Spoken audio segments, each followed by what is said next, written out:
I'll let you know when we're active on the stream. All right, it says we're live. Let me just verify that it pops up here on the link, which it should. And I'm going to mute that so we don't have double audio. Bada bing. There we go, right there.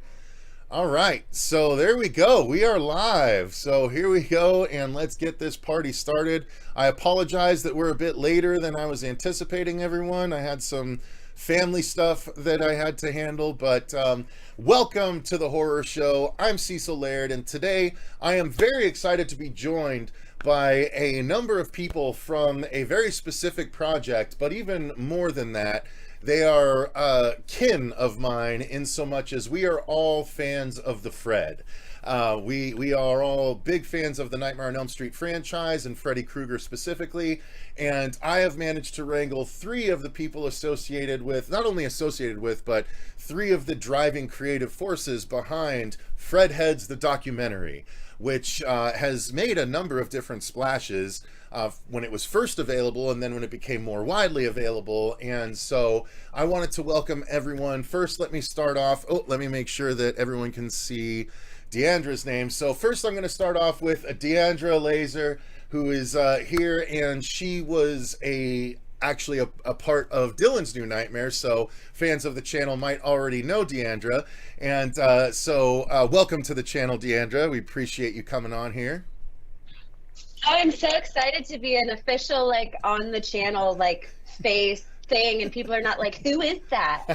Who is that voice? Yes, exactly. So for any of you that have seen Dylan's New Nightmare, and if you somehow didn't know, Diandra here was the voice of Heather at the very end of the film, which is very, not so much ironic because it was done purposefully, but she also happened to play Heather, aka Nancy, in the fan film. It's Don't Fall Asleep, right? Is that okay? Good, because there's a few that rattle around in my head, and I sometimes get the titles mixed up. But that was also from Paige and Diandra, and so Anthony, I'm not sure if you had what your I thought you were involved, but I wasn't sure in what capacity. So I want to first, before we dive into everything, kind of jump into that. But yes, so thank you, Diandra, for joining us, and we are also here with Paige Troxel. And forgive me if I'm not saying the last name right. I haven't heard you say you are. Okay, excellent. You pronounced it correctly. Nobody ever pronounces it correctly. Fantastic, right on. Paige is a very active force on TikTok, and I'll make sure that everyone shouts out their social medias along the way here. But yeah, she has had a lot to do with the Freddy oeuvre, so to speak, by making sure that she created her own aspects to it. So shout out and thank you very much for joining as well, Paige. Thank you. I'm so excited. This is going to be so much fun. I agree. I've been waiting for it. And of course, last but certainly not least, joined by Anthony Brownlee, who was also involved with the Fredheads documentary and as well as the Don't Fall Asleep fan film. So Anthony, welcome to the show as well. Thank you. Super excited. I can talk Nightmare for days. Indeed. And you also have TikTok as well. So I'm going to make sure that we shout out everyone's TikToks. But first, just real quick, Anthony, let yours shout out your TikTok, and then Paige, and then Diandra shout out yours. So everyone gets it out right now while everyone's fresh to the stream. All right. My TikTok is the writing guy, Anthony. There you go. Paige? I am the final girl 13 because I'm the final girl. And that's G-U-R-L, right? G-U-R-L. All right, yeah. Excellent. And someone took the final girl and they're not active, and I almost thought about buying it from them, but I feel like the girl is it's just yeah, I don't know. Girl. Right. And Diandra, yours? Sassy Sledgehammer, I believe, without the A and the E at the end because it wouldn't fit. So it's Hmer. Sassy Sledgehammer. There it is. Love that. All right. So, guys, first off, just to make sure that everyone realizes your bona fides in the nightmare genre, go ahead and, if you wouldn't mind, just tell us a little bit about both Don't Fall Asleep and Fredheads. And I know I'm kind of springing that on you a little bit, so let me go ahead. I mean, so Diandra, if you wouldn't mind talking a little bit about Don't Fall Asleep. And then Paige, you want to talk a little bit about Fredheads, and then Anthony, you can tell about both different projects. How's that sound? Perfect. All right, so Diandra, go ahead. All right, let's do this. So Don't Fall Asleep is a fan film that we made in 2016 about Nancy's story between A Nightmare on Elm Street 1 and A Nightmare on Elm Street 3 Dream Warriors.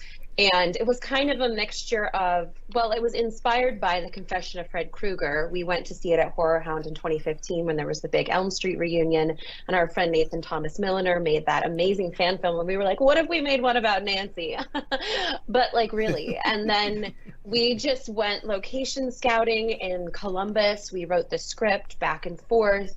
We casted a bunch of actors, and over a long weekend, and then we came back to do reshoots, we shot Don't Fall Asleep, and it was a mixture of headcanon, so things that we'd thought of over the years. We were all pretty much on the same page, and then also just like one page from the Innovation Comics, Nightmares on Elm Street from 1991 to 1992, which are canon.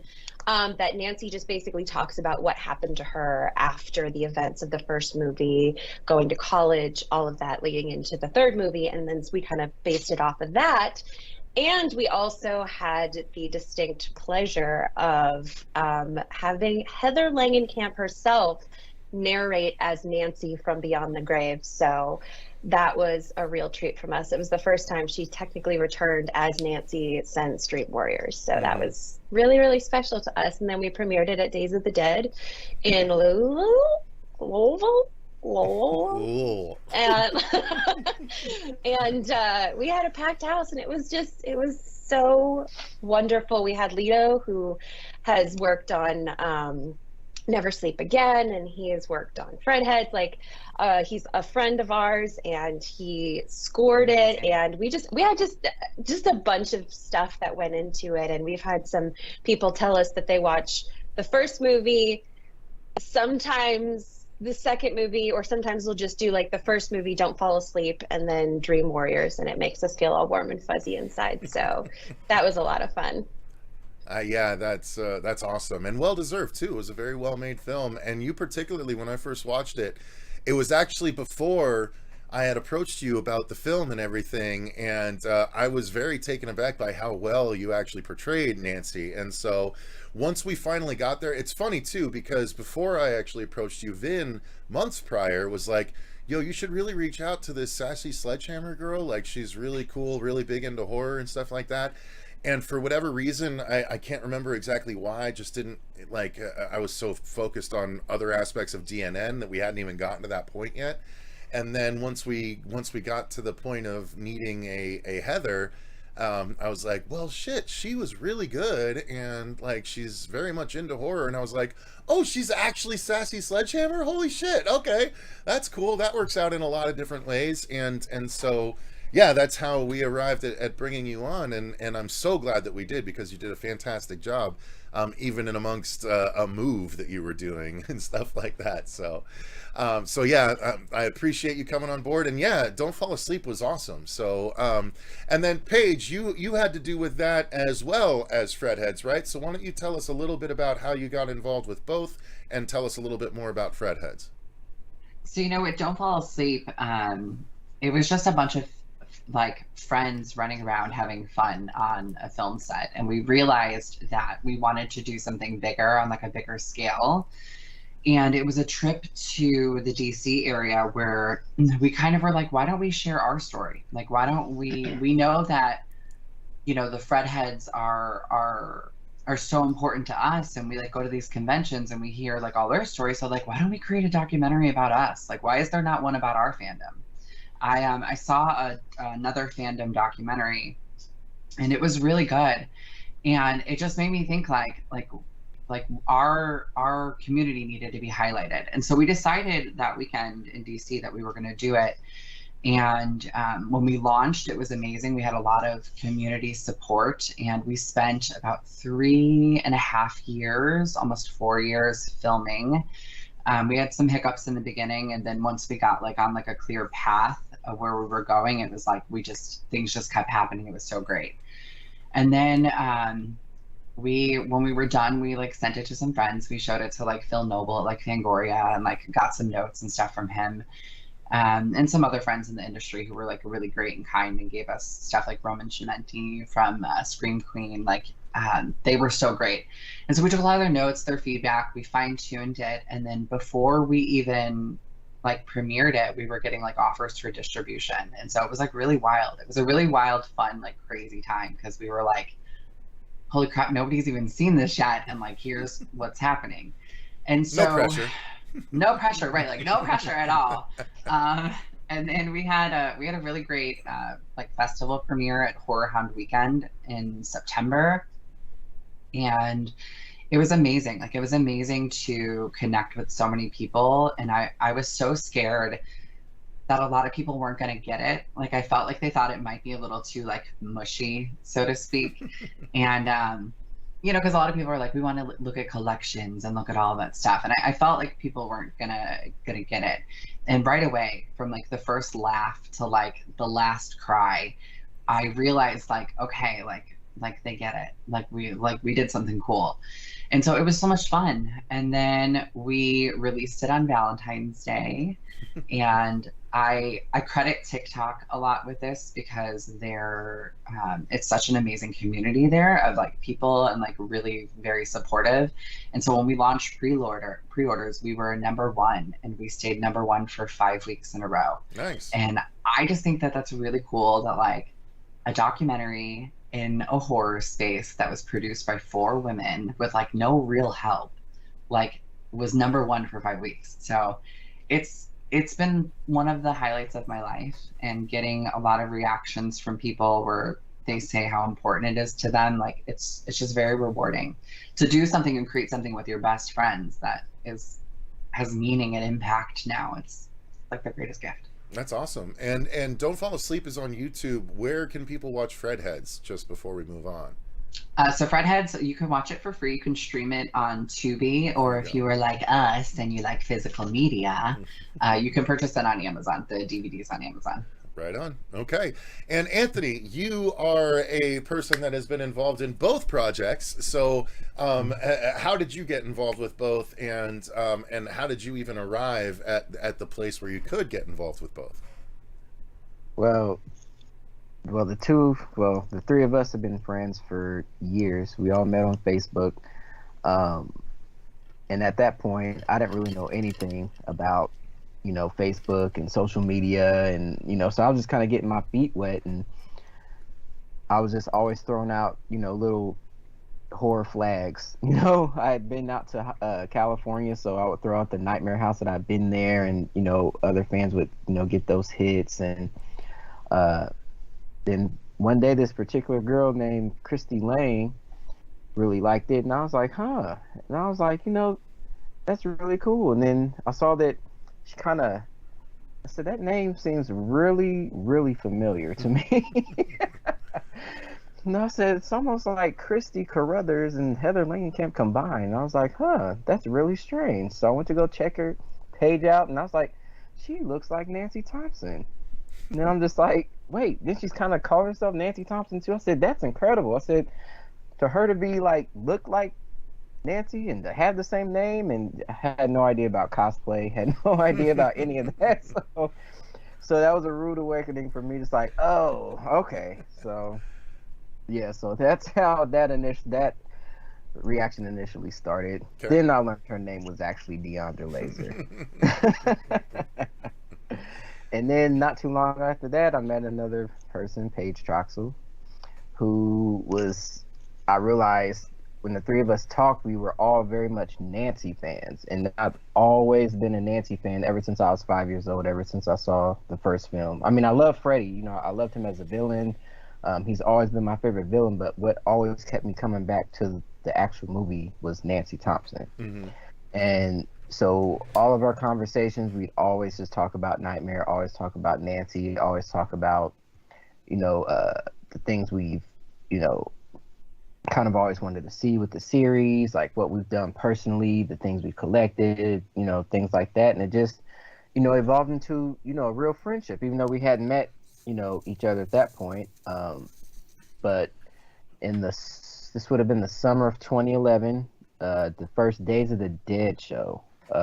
This was actually the first time me and Diandra actually met in person for the first time. We had pretty much just been messaging each other about it for, months. Just like we couldn't wait to see each other and, just hanging out. We hung out at the whole show. We were pretty much, at the nightmare tables and just, doing everything we could. Because that was Diandra. That was her first time meeting Heather at that point. I had met her one other time before that. And once that happened, it just was basically like a ripple effect. And, we just always would just meet up at cons. I met Paige the next year in 2012 at the Schaumburg show. And, once, meeting her in person was like somebody I had met, or had known like almost my entire life. We just spent so much time talking online. And like I said, it just evolved into this friendship. And, so once these ideas started coming about, it was just almost, kind of natural, like, definitely, like, Paige asked me, like, we're doing this, do you want to be involved somehow? And it's like, of course, like, I definitely want to be involved in this. Because with Don't Fall Asleep, I had written tons of fan fiction about, Nightmare on Elm Street. And it was hilarious because when Paige showed me, like, the script that she wrote and everything, I was like, this was very similar to the one I had written maybe, like, 7 years before that. And it was, like, crazy, like, how much our minds were thinking alike, even though we didn't even know each other at that point. So when Don't Fall Asleep came about, I had a small role in that, and I did a lot of things behind the scenes, did a lot of the interviews. I don't know, I guess I just call myself like one of just the, technical people, just kind of doing everything I could, just making sure everything was kind of set up the way it needed to be, making sure people weren't interrupting when they didn't need to be interrupting, and, so. And when Paige told me about Fredheads, initially it was, kind of more just about, the fans just kind of expressing, what Nightmare meant to them and showing off their collections. And then it just started to, take its, kind of own form. And it was really about that connection that fans really had to the series and what it really meant to them. And that was, like, to me, the key element that made it different from a lot of the other documentaries that I had seen before that, because before that's always about the actors, the crew members, people's, just solely their collections. But this was really expressing what it meant to the fans and, in many regards, how it saved people and how it's continuing to still save people. And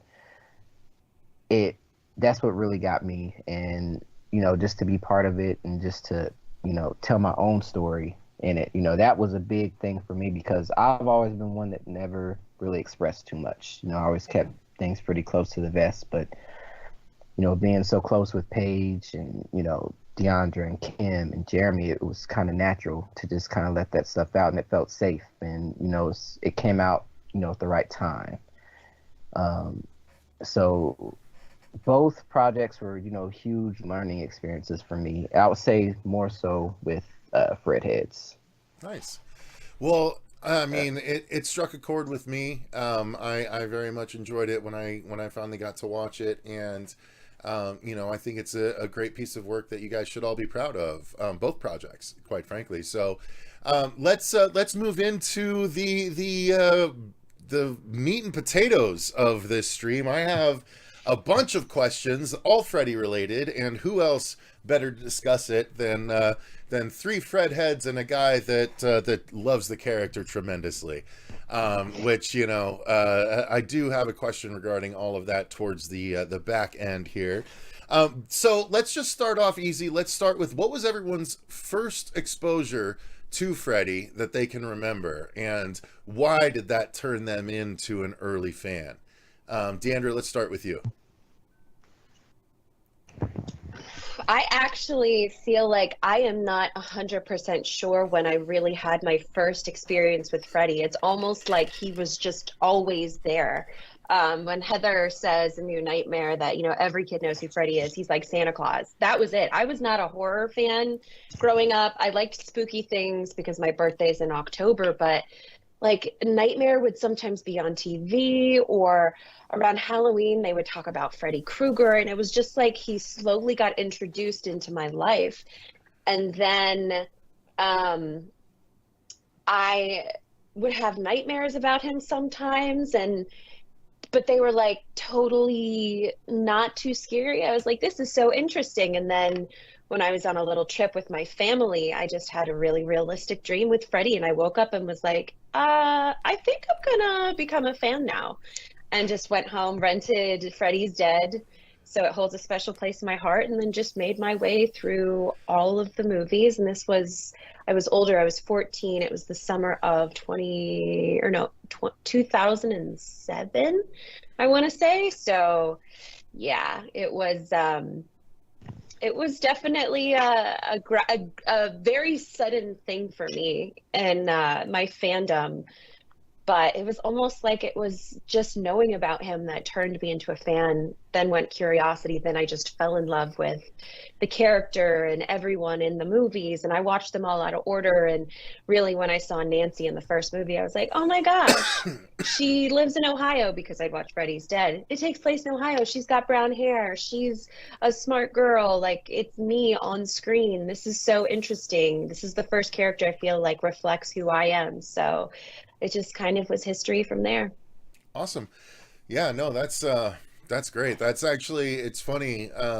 Part of why I'll jump in with mine real quick. I don't remember the exact moment either, but I do remember, I think it might have been my exposure to like the Up All Night on USA, like, you know, that sort of late night programming where they would show all the movies in a row and stuff like that on numerous occasions.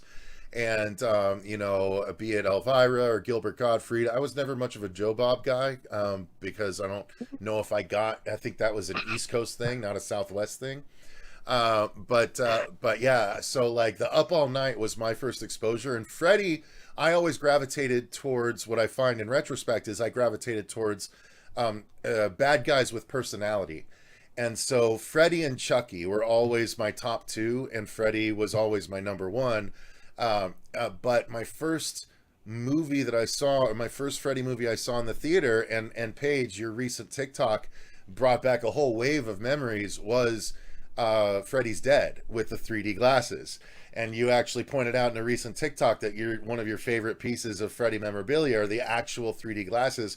And when you showed the ads for the other movies inside, I was like, holy shit, I was just time warped back to 1990, whatever the fuck. And like, I like, oh my God. And it was so fun. I got the glasses. It was my first 3D movie as well. So like, such a tremendous experience. And like, I don't care how cheesy people think the movie is, how bad people think the movie is. It's just another dimension of Freddy, and it's still enjoyable in my opinion. So I don't remember exactly where it started, but the dream aspect is what got me the most into it all, and I'm very grateful for it because it's such a wonderful franchise. So Paige, let's go to you next. What was your first exposure to the Fred? Well, I'm from Chicago, so Chicago is very much a Halloween town. It's like our favorite holiday. It's all of that. So I was exposed to Freddy when I was really young. I used to go to this costume store called Izzy Rizzy's, and I would always see like the costume, but I never really knew what it was. And then I was about 5 years old, and the Dream Warriors premiere was coming on HBO, and I sat down in front of it and watched it. And I really connected with the Nancy character and the Kristen character. And I felt like seeing somebody who was like self-sacrificing and looking out for this younger group of people. It just was such a powerful message to me. And so it really resonated with me. But then after that, I was obsessed. I watched it all the time. My grandmother recorded it for me. I was constantly watching it, and then I watched them all out of order. None of them made sense to me until I was a teenager. I didn't understand any of it because I never watched them in order. And so I was like, okay, when I got the DVD box set, I was like, all right, I'm going to sit down and I'm going to watch the first one all the way down to the rest of it. And it just was like a masterpiece of a franchise. But I really connected with the Nancy character. I really connected with the survival message of the film. And for me, like I when I was young, I was exposed to it even more. Like I was 9 years old when New Nightmare came out, and my dad took me to see it in theaters, and I was like the only kid, and it was so much fun, and everyone was like cheering and roaring, and it was like the best movie theater experience I have ever had in my entire life. And I've just been obsessed ever since. Like I'm just obsessed with it.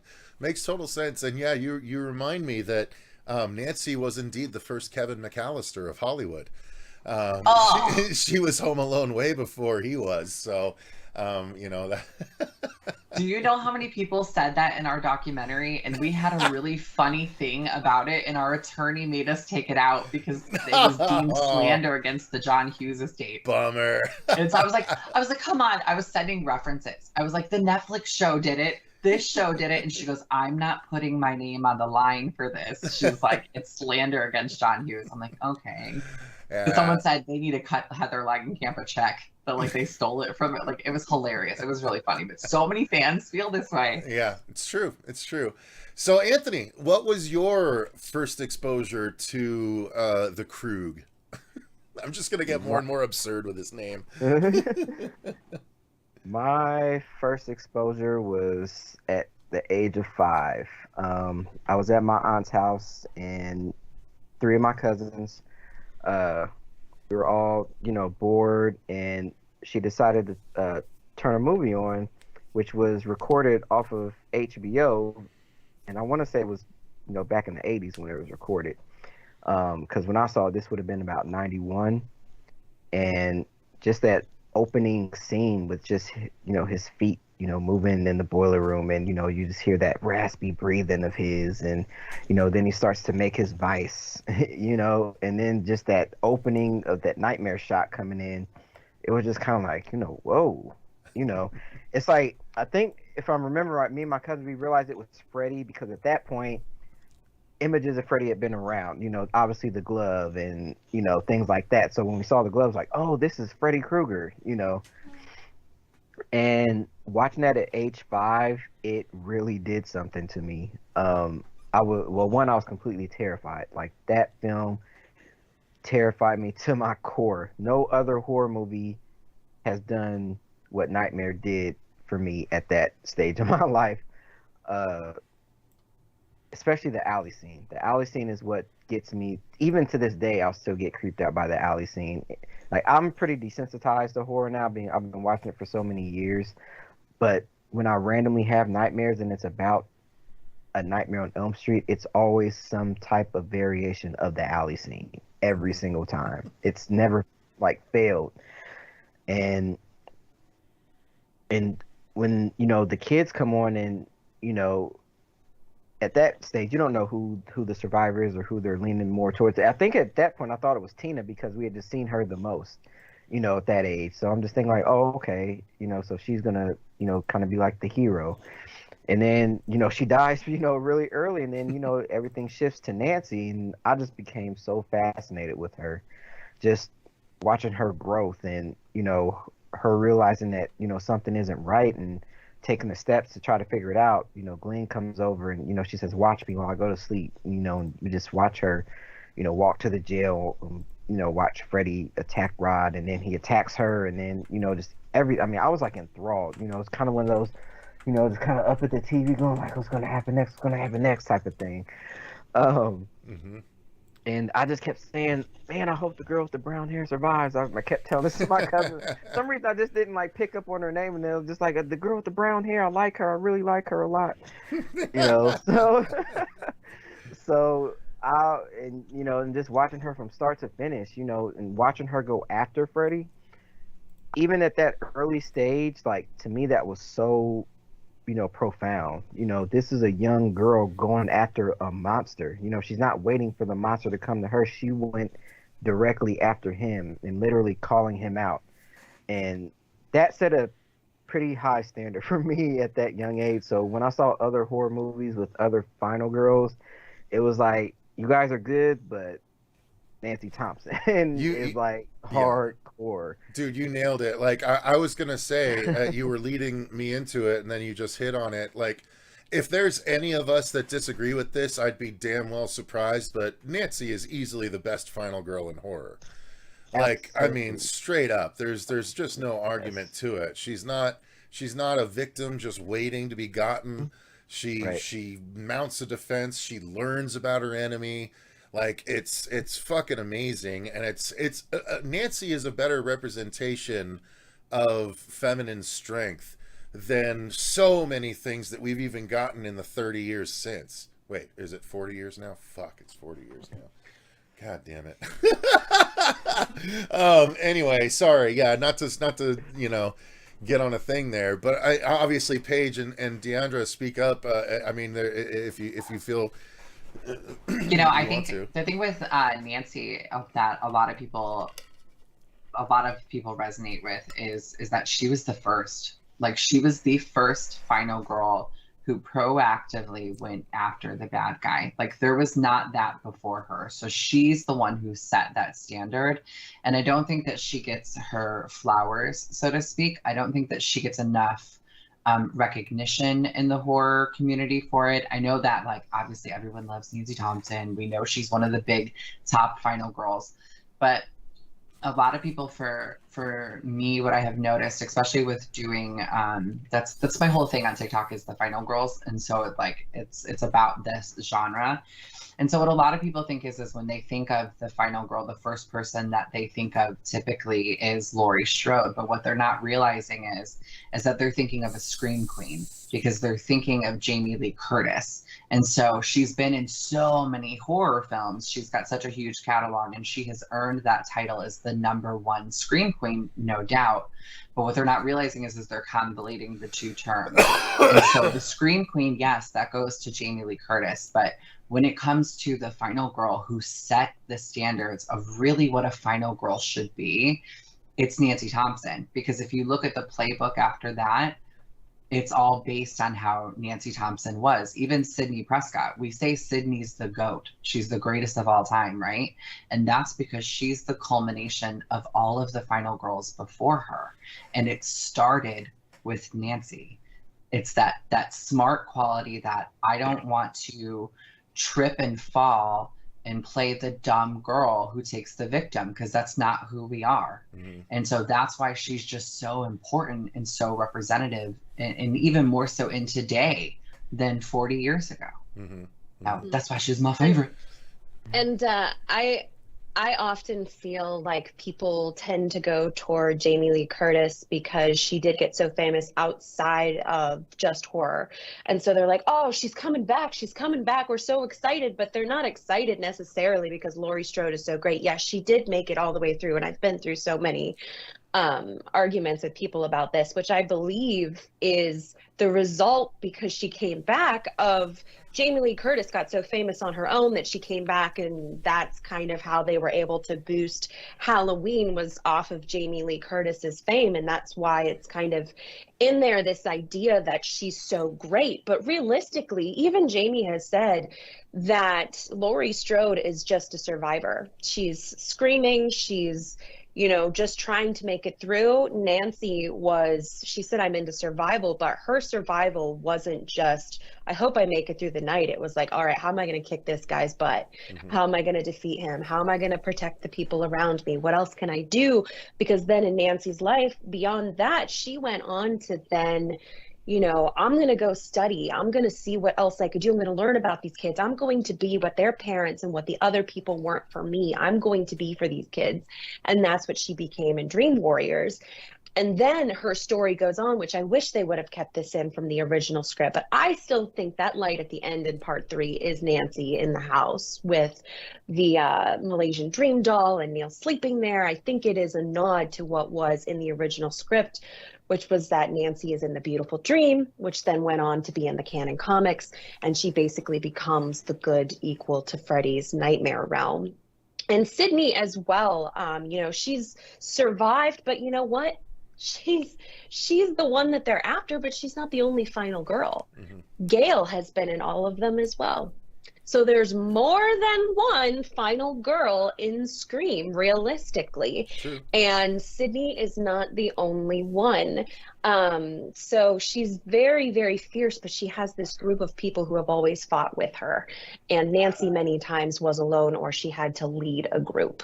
Yeah. So that's why Nancy is great. And I'm supposed to be on a podcast over the next week talking about Nancy versus Laurie, and I can't wait. Well, the funny thing to me regarding that specific comparison is Laurie was just she's someone that managed to survive, not someone that fought to survive. My favorite version of Laurie is H2O. Where she hasn't let it ruin her entire fucking life, like in 2018, and she's like, fuck it, he's back, I'm not running this time, I'm grabbing an axe and yelling, Michael, like, I'm gonna take him on head on, literally, you know what I mean? Like, that was the most Nancy Laurie ever got. And so that's why, yes, she had traps in 2018, but I don't feel like Nancy would have ever gotten to the point where it would have completely taken over her life and she would have cut off everyone else and become the shell of her former self. Like, Nancy, I always felt, was way more full-hearted than that. And I think that's the way Laurie was in H2O, not what she was in the most recent trilogy. But again, my favorite Laurie is the one that's closest to Nancy, so that speaks volumes for Nancy as a character still.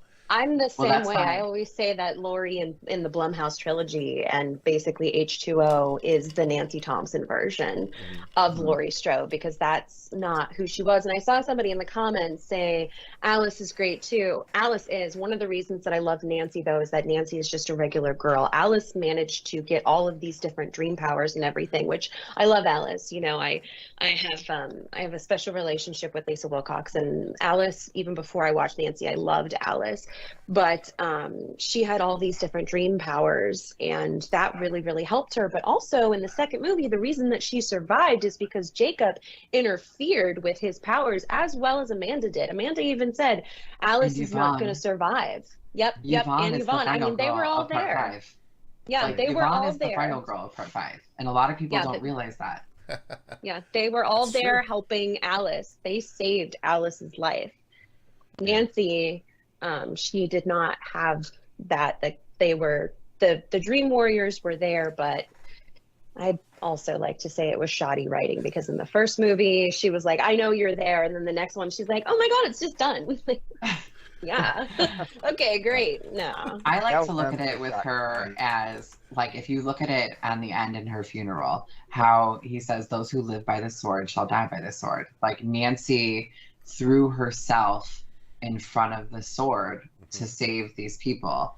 And I don't necessarily know if any of the other final girls would do that. They're too busy running away and running up the stairs. And I know Nancy ran up the stairs, but that was before she got smart. Ran up goopy stairs, no less. She ran up goopy stairs. It was a dream, you know? She thought Glenn was watching her. But, you know, that's not in Nancy's nature. She doesn't trip. She doesn't fall. That's not who she is. And so, you know, she threw herself to the sword to save these children. And that's just very clear on who her character is as a person. That isn't necessarily in a whole lot of other final girls that are out there. So I just want to step in real quick and say thank you to everyone that's joining us in chat. We have a lot of people I could shout out, lots of comments, lots of fun interaction. Guys, this stream, I planned for, like, I wrote out a number of questions for us to do. I am not going to try and, I was thinking, like, God, I got to rush through these questions and tell them, let's keep it short. But I don't think I want to do that. I think I would rather take my time with these questions, and when we get to about 2 hours, I don't want to take out more than everyone's time that's about that amount. But I think there's definitely enough fuel in this for another, like, 1 or 2 streams. Because I have a whole different idea, which I'll tell you guys right now. I'll show you. I'll pull up a graphic. I want to do this with you guys. And are you guys watching the stream separately or no? Can you pull it up just so you can see this picture? Or I tell you what, I can share it in the Skype chat here. Let me do that. But I think it would be fun to do this. Hang on. Let me put it in the chat. Right, I'm looking. Hang on. While you're doing that, I want to shout out everybody. Thank you guys so much for all the love on Fredheads documentary. I'm looking at the comments right now. Everyone's like talking about how they love it. Like, Lots thank of love. you guys. Absolutely. How are y'all Thank even you. seeing that? I don't see. All I see is you guys. I'm not even Oh, sure. because you're You got to pull up You- the actual stream in another window. you got to go on his YouTube, Mhm. on the YouTube channel, and then hit Oh, mute. okay. When you do, make sure you hit mute so that way you're not doubling the audio. I don't think I'd hear it, even if you did. So, hang on. I saved the picture, I thought. I have it open. Keeping me in suspense. I'm sorry. I apologize. I thought I saved... Oh, there it is. Okay, got it. There. I just saved... I'm sending it in the chat right now so you guys can see. And I'll pull it up on the stream for everyone else to see. But I would like to do a tier list. But why don't you see? Why don't you see the last few movies there? Take a look at that. I see 'em. Oh my gosh. So how I'm in. I thought that Oh would my be God. fun. We do the movies, and then basically I chose like the 6, I think, biggest nightmare movies that weren't like Freddy and Jason and Michael Myers and all, like the core nightmare movies. So I thought this would be a fun thing that all of us could do together. Oh I'm my totally in. god. I'm so in for this. Were you able to Holy see moly. Anthony? I can't hear you all of a sudden. Did I lose you? Anthony, you're on mute.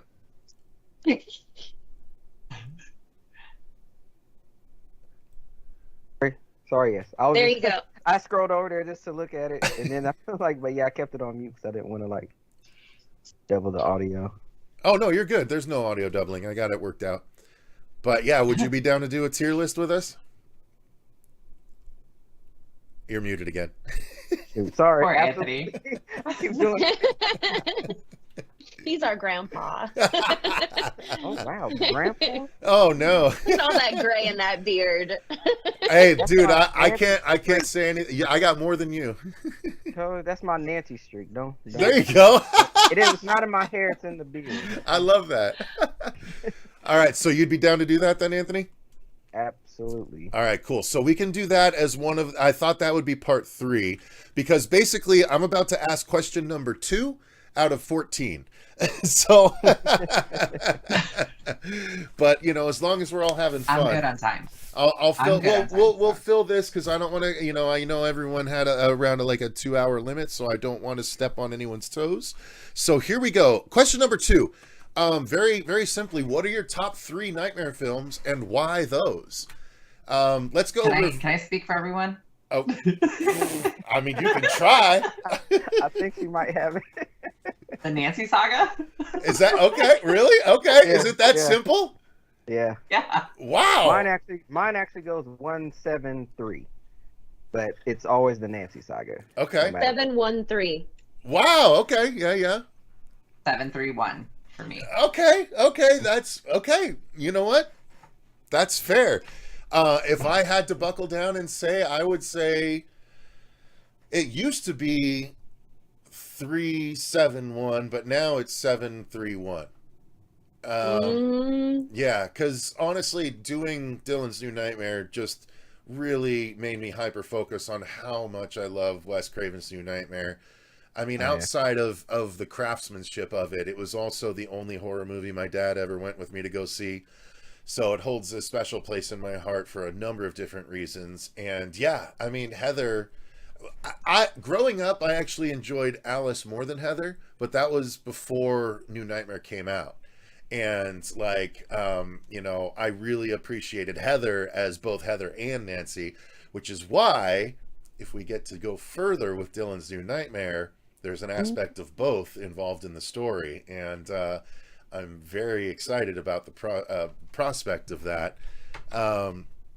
If you guys are curious, maybe I'll mention that towards the end of the stream when less people are watching. But yes. Yeah, you guys gotta stay around to the end. I know. Diandra knows because and how awesome was it, Diandra? Because I revealed it publicly at the Mad Monster screening, and the audience really reacted well when I did. Like, it was really nice. They were like, "That's fucking cool." Yeah. So, yeah. I'm excited about that. But all right, so why? I mean, we all love the Nancy trilogy, so why the order that we each chose, though? So, Anthony, let's start with you this time. I choose 173 mostly just because I saw Nightmare on Elm Street first, and that was the film that was my gateway into all other horror films. And like I said, it had a profound impact on me.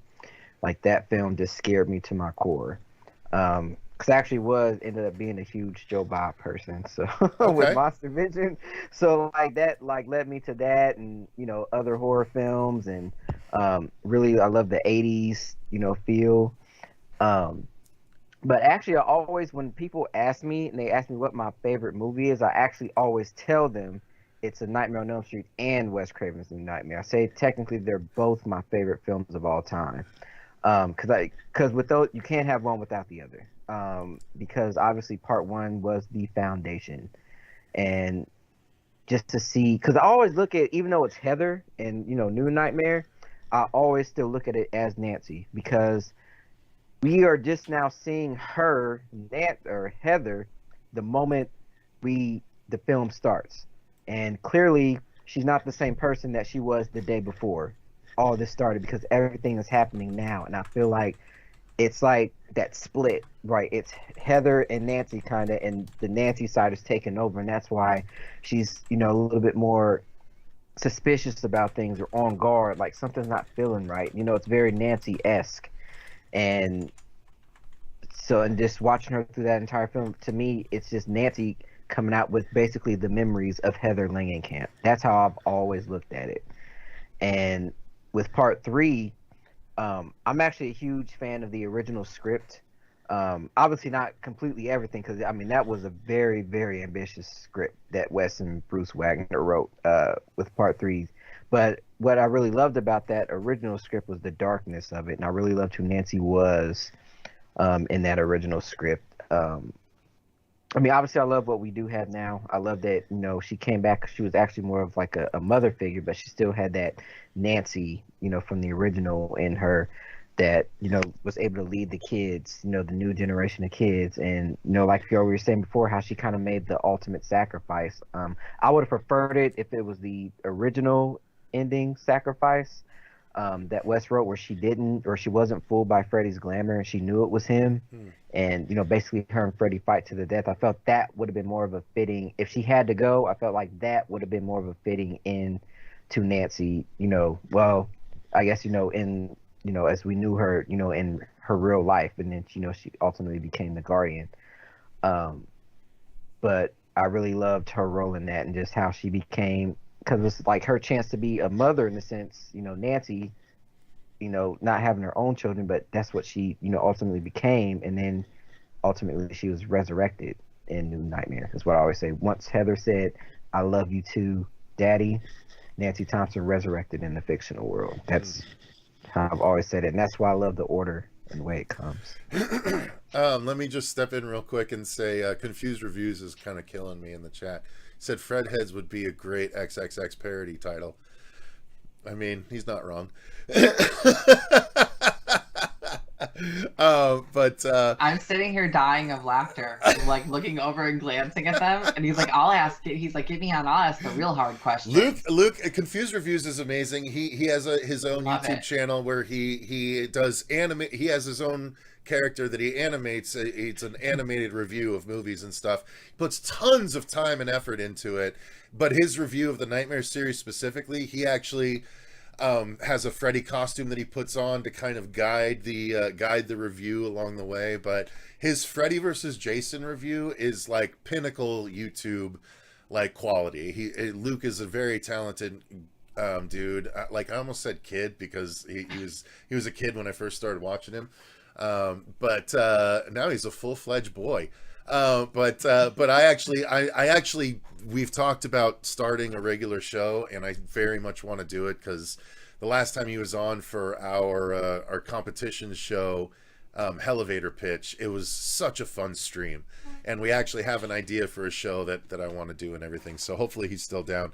This Confused Reviews guy sounds like a real asshole, he says. Anyway, moving right along. Don't forget my super chat as it pertains to Fredheads. Let me take a look, Toronto Freddy. I missed it. Okay, Toronto Freddy sends a super chat in saying, love the Doc Fredheads. Yes.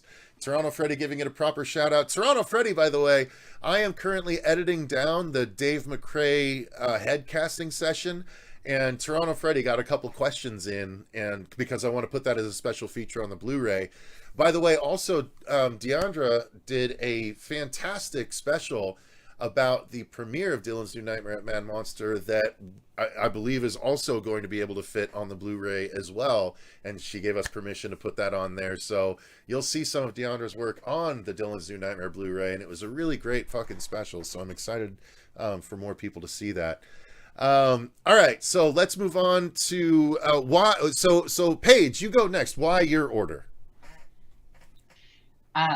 I look at the franchise differently. So I look at it as Part 7 is very much a standalone film. Wes Craven's New Nightmare is its own thing. So when I look at the franchise 1 through 6, my favorite of them is Dream Warriors. It's Part 3. But my favorite film of life is Wes Craven's New Nightmare. So that for me, it's got to top it. It's got to top the Dream Warriors. And while I do love the original Nightmare on Elm Street, I don't know, I just connected so much more to Dream Warriors than I think the first Nightmare. And I still love it. They go hand in hand. I don't love it any less than it, but I just really connected to the young characters who were speaking to these adults about what was going on in their lives, and nobody was believing them. And so Nancy was like the person who did believe them. And so for me, I think that's why Dream Warriors to me always stood out so much more. But Wes Craven's New Nightmare it's a masterpiece. And that freeway scene where, like, right from the start, right, where she says to him, she goes, he's fully capable of walking out of this hospital. He sleepwalks, you idiot. Oh shit. Like right from there until when she gets to like the turn in the house where she's like, I love you too, daddy, is just perfection. Like it's my favorite moment in any film. I always talk about the freeway scene, how it just is truly iconic. And so that's why it's the number one. It's tops for me. I love that. And I want to comment 2 different things on it. By the way, exactly what you just mentioned is why my backstory for Dylan's New Nightmare makes so much sense, because the story to me starts, so Wes Craven's New Nightmare ends as it fades to black while Heather reads the script to Dylan, and in my mind, as soon as it fades to black, you hear, and it's the police banging on Heather's door because she disappeared from the hospital after Dylan when she was still under suspicion. And when they arrive, all she has to explain it is Freddy, and she's hopped up on fucking sleeping pills because she had to do that to join Dylan. And so all of these things are the reasons why she ends up getting thrown into an asylum, and why Dylan ends up having to go into the foster system, and everything eventually, rolls into where we are in Dylan's New Nightmare, because the essence of Freddy at the end of Wes Craven's New Nightmare, when he exploded, went into both of their minds. He's been dormantly feeding on Dylan's nightmares for 30 years in order to get strong enough to finally escape.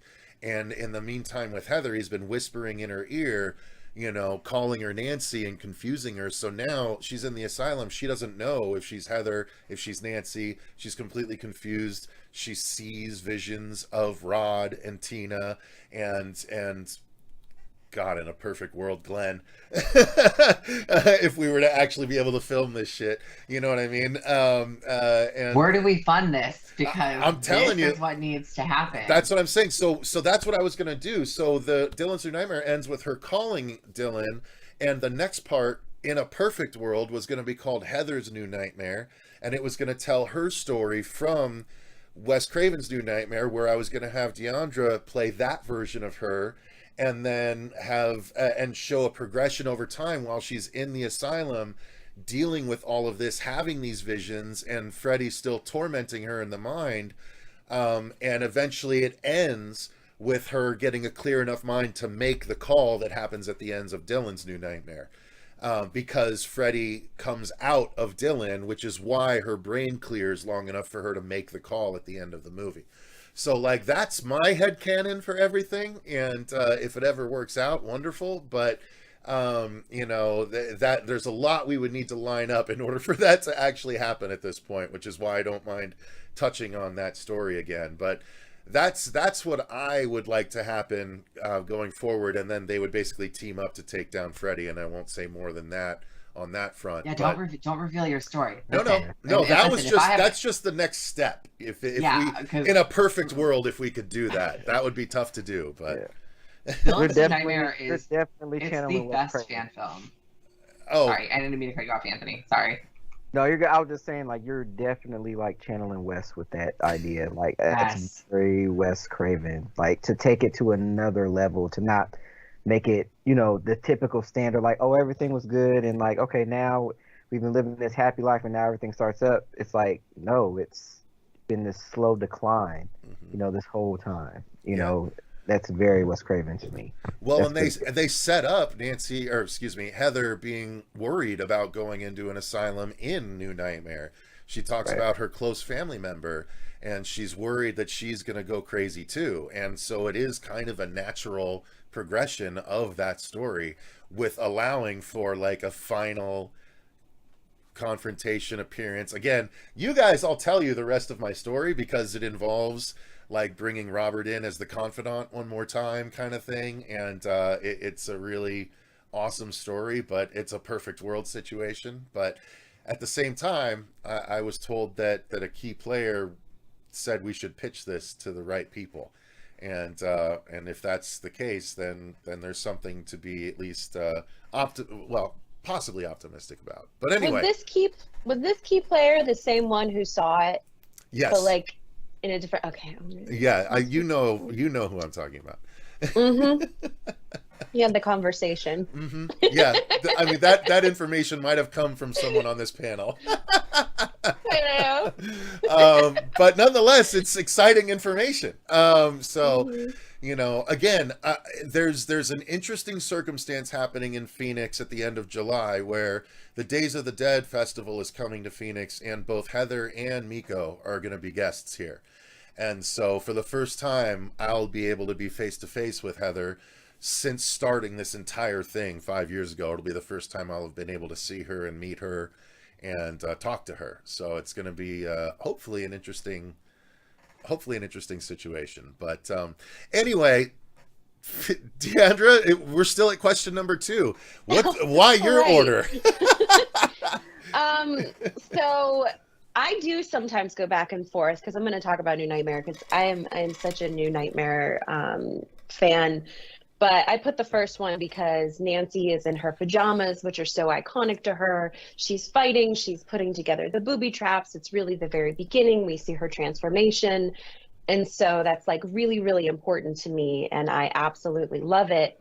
So that's why the first one is second. And then the third, I put Dream Warriors last because because Nancy, she dies in it. I don't like watching that part. It's tough. But New Nightmare is my favorite because I have always loved the deeper meanings of things. One of the reasons that I love Wes's work and love all of the Nightmare movies and love horror is because there's so much symbolism. There's so much depth to it. And New Nightmare is this beautiful, like, it's like an official fan film. I've always felt it to be like, what would happen if the people from the movies actually had to face off against the villain? And like, that's freaking New Nightmare. And I think that's so cool. But then there's the whole underlying element of the parallels between a monster like Freddy, and he is not just Freddy Krueger, he's also this ancient entity to show that like everlasting element of fear that Freddy truly represents. Is just like, there's always this evil in our world, and this evil loves Freddy because Freddy is a reflection of what this evil truly is, and it's always the sins of the parents, the generation before, etc., etc. And the idea that this monster that they've created is also the franchise and everything that it's become. And then you have the juxtaposition between goofy, silly Freddy's dead Freddy, and then you come back to this entity. And Robert was like, yeah, this is the Freddy that it ended up being. And then I actually had to like revisit the whole idea of a dark Freddy, a new interpretation. And it was this new challenge for Robert. And we really got to see some major acting chops from Heather. We've got the best cinematography, the best acting, the best story, I think, in the entire franchise. And we have this, just as Paige said, masterpiece of a film. I wrote a paper on it in college, and my professor had not seen it, and he ended up watching it. And he's like, all right, this is now my favorite Nightmare movie, because it is just such a deep, interesting, it's like Robert has said, it's a drama about horror. It's not necessarily horror because there's not a lot of death in it. But it's got a fantastic story, and every time a Nightmare film really focuses on story, it's compelling. And that's why I just really, really love that, because you could talk about the meaning of that movie and you could dive into it over and over again, and it's just a very intellectually challenging and interesting and almost stimulating. Yeah, I'm gonna say stimulating. Why the hell not? Movie to talk about. So that's why it's my absolute favorite movie of all time. I mean, I completely agree with you. That's part of why I made Dylan's the way that I did. You know, I didn't.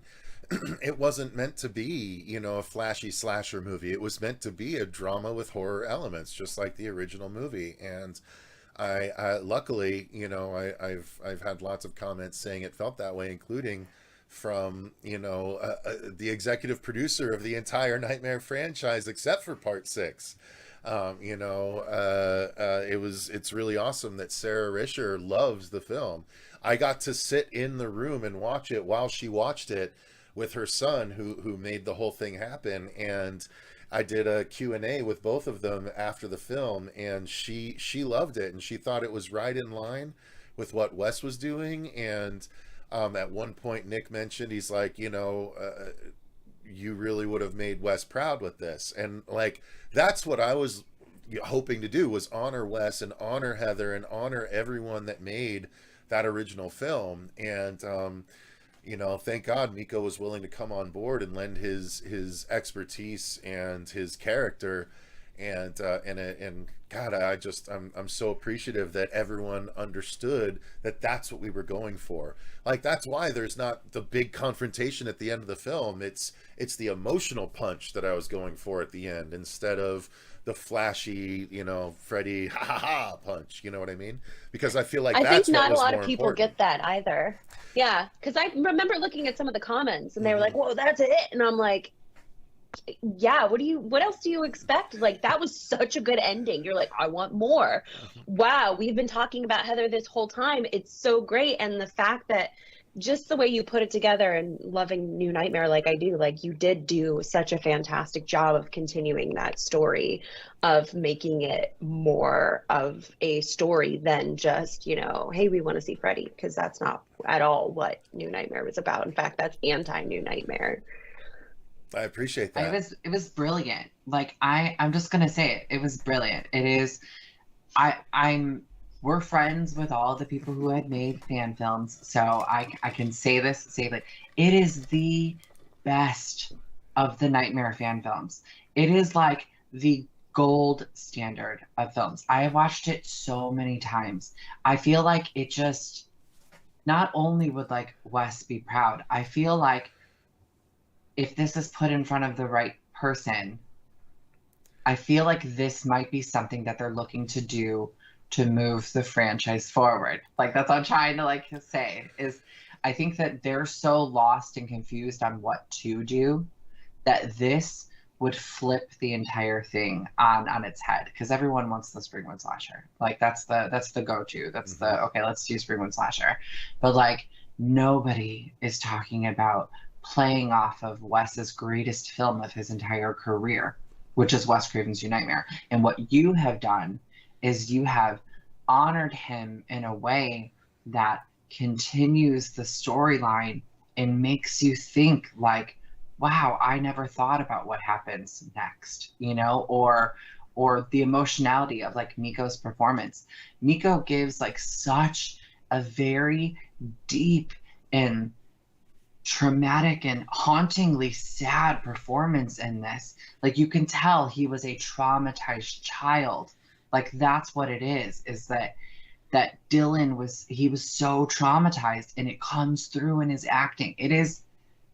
I wish it could be nominated for like real awards, like an Oscar or something. Like it's so good. In the touches and the nods to things and the end credit scene, like it is literally perfection, right down to like the title cards having the pajamas, like the pajama pattern, like just so much thought and care.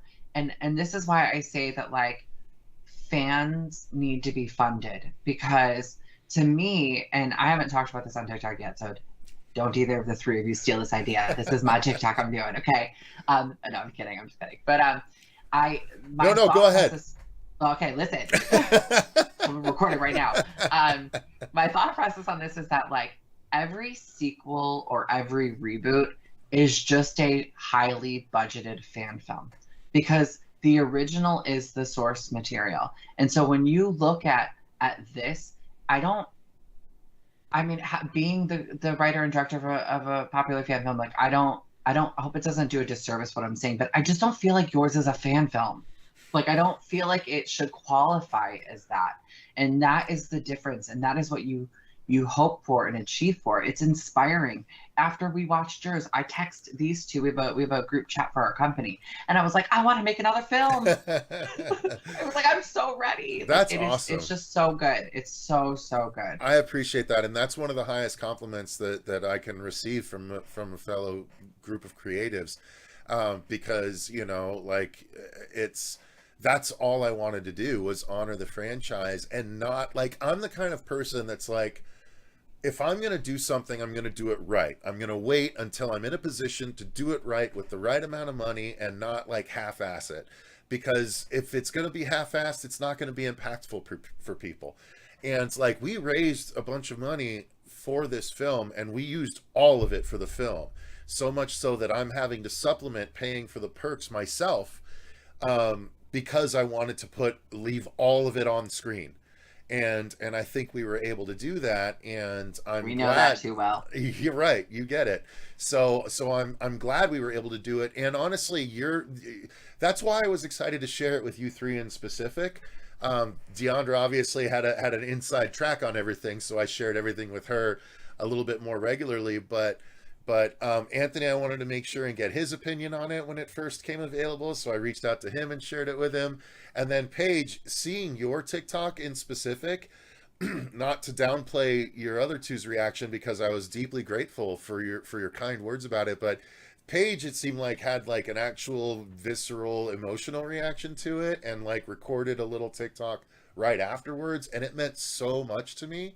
And I was so grateful for that in specific, but for all of you guys, you know, reacting to it and being involved. Diandra, obviously you lending your voice to that, I think really nailed that moment and brought it home, because you pulled off the emotion. She sent a bunch of takes over, and I specifically selected one take that just really nailed exactly what I was going for. And she did it again in the midst of a move, and I'm so grateful, because it helped, you know, lend credibility to the product, so much so that people that don't look at the credits don't necessarily know that it wasn't Heather, and that's how much you embodied the character. So I appreciate all of you guys reacting and helping with the film in the ways that you did. So thank you very much for that. Well, we love you. Well, I appreciate it, because I definitely made it for everyone, but specifically people like yourselves, you know, that love the character as much as I do. So here we are. We're a little bit more than an hour into it, and I have a third question. Question number 3. This one's a little bit easier. What's everyone's least favorite film in the series, and why? Let's start with you this time, Paige. Oh, it's gonna pain me to say this. I'd say Freddy versus Jason. Oh, okay. I don't think that I was waiting for Dee's reaction. You know, I love the original 6 so much. I feel like Freddy versus Jason is more of a Jason film to me. And I do like it. It's a fun film. It's a popcorn film. But I mean, I've seen every other film hundreds, if not thousands of times. And I've only seen Freddy versus Jason maybe 5 times in my life. And so I watched it recently for our podcast. When we were doing some stuff a couple of years ago, I watched it because I was like, I'm going to give it another chance. Like I felt like I was giving it like an unfair shake. And I watched it and it was really fun. It was like a fun popcorn movie. Like I wouldn't turn it off if it was on TV, but like I'm not actively ever like watching it. I'm never popping it in. That's not the one I ever like am in the mood for. The acting is so bad. Like I just You're not don't. invited to my cornfield rave anyway. Listen, I want to go to a cornfield rave. The best thing about that is Catherine Isabel. She is so great in that movie. But I no hate to Monica Keena, but like her acting like kills me in it, and I don't like the dumb girl trope, and she in this movie is the dumb girl trope, and so for me it takes me right out of it. That's my least favorite. Fair enough. Diandra, why don't you go next? Oh God, I hate saying this. It pains me so much to have This to is put so this out fun into that the this is the universe. reaction I'm getting from such a simple question. Come on, I know what one my it is. God. Come on. Please don't let Beatrice Buckley ever watch this. Oh no! It's Nightmare on Elm Street 5: The Dream Child. Oh Every time shit! I watch it, I'm like, I don't understand why I dislike this movie and have seen it also 5 times. But it's like the mixture of the goth plus the silly doesn't match up. I freaking hate Freddy's makeup in it. His glove is hideous. I do love Amanda, and by the way, if you have not read Beatrice's book about Amanda Krueger, like she put so much research into it. It feels like it was written by like one of a major Fredheads. She also made some connections she didn't even know were like actual facts or things. Like she talks about Columbus, Ohio, like Amanda going to Columbus and they're from Germany, and I'm like, girl, there's like a huge German community in Columbus, how did you know? Like there's things like that. It's just incredible. But I watch it and I love having Alice there.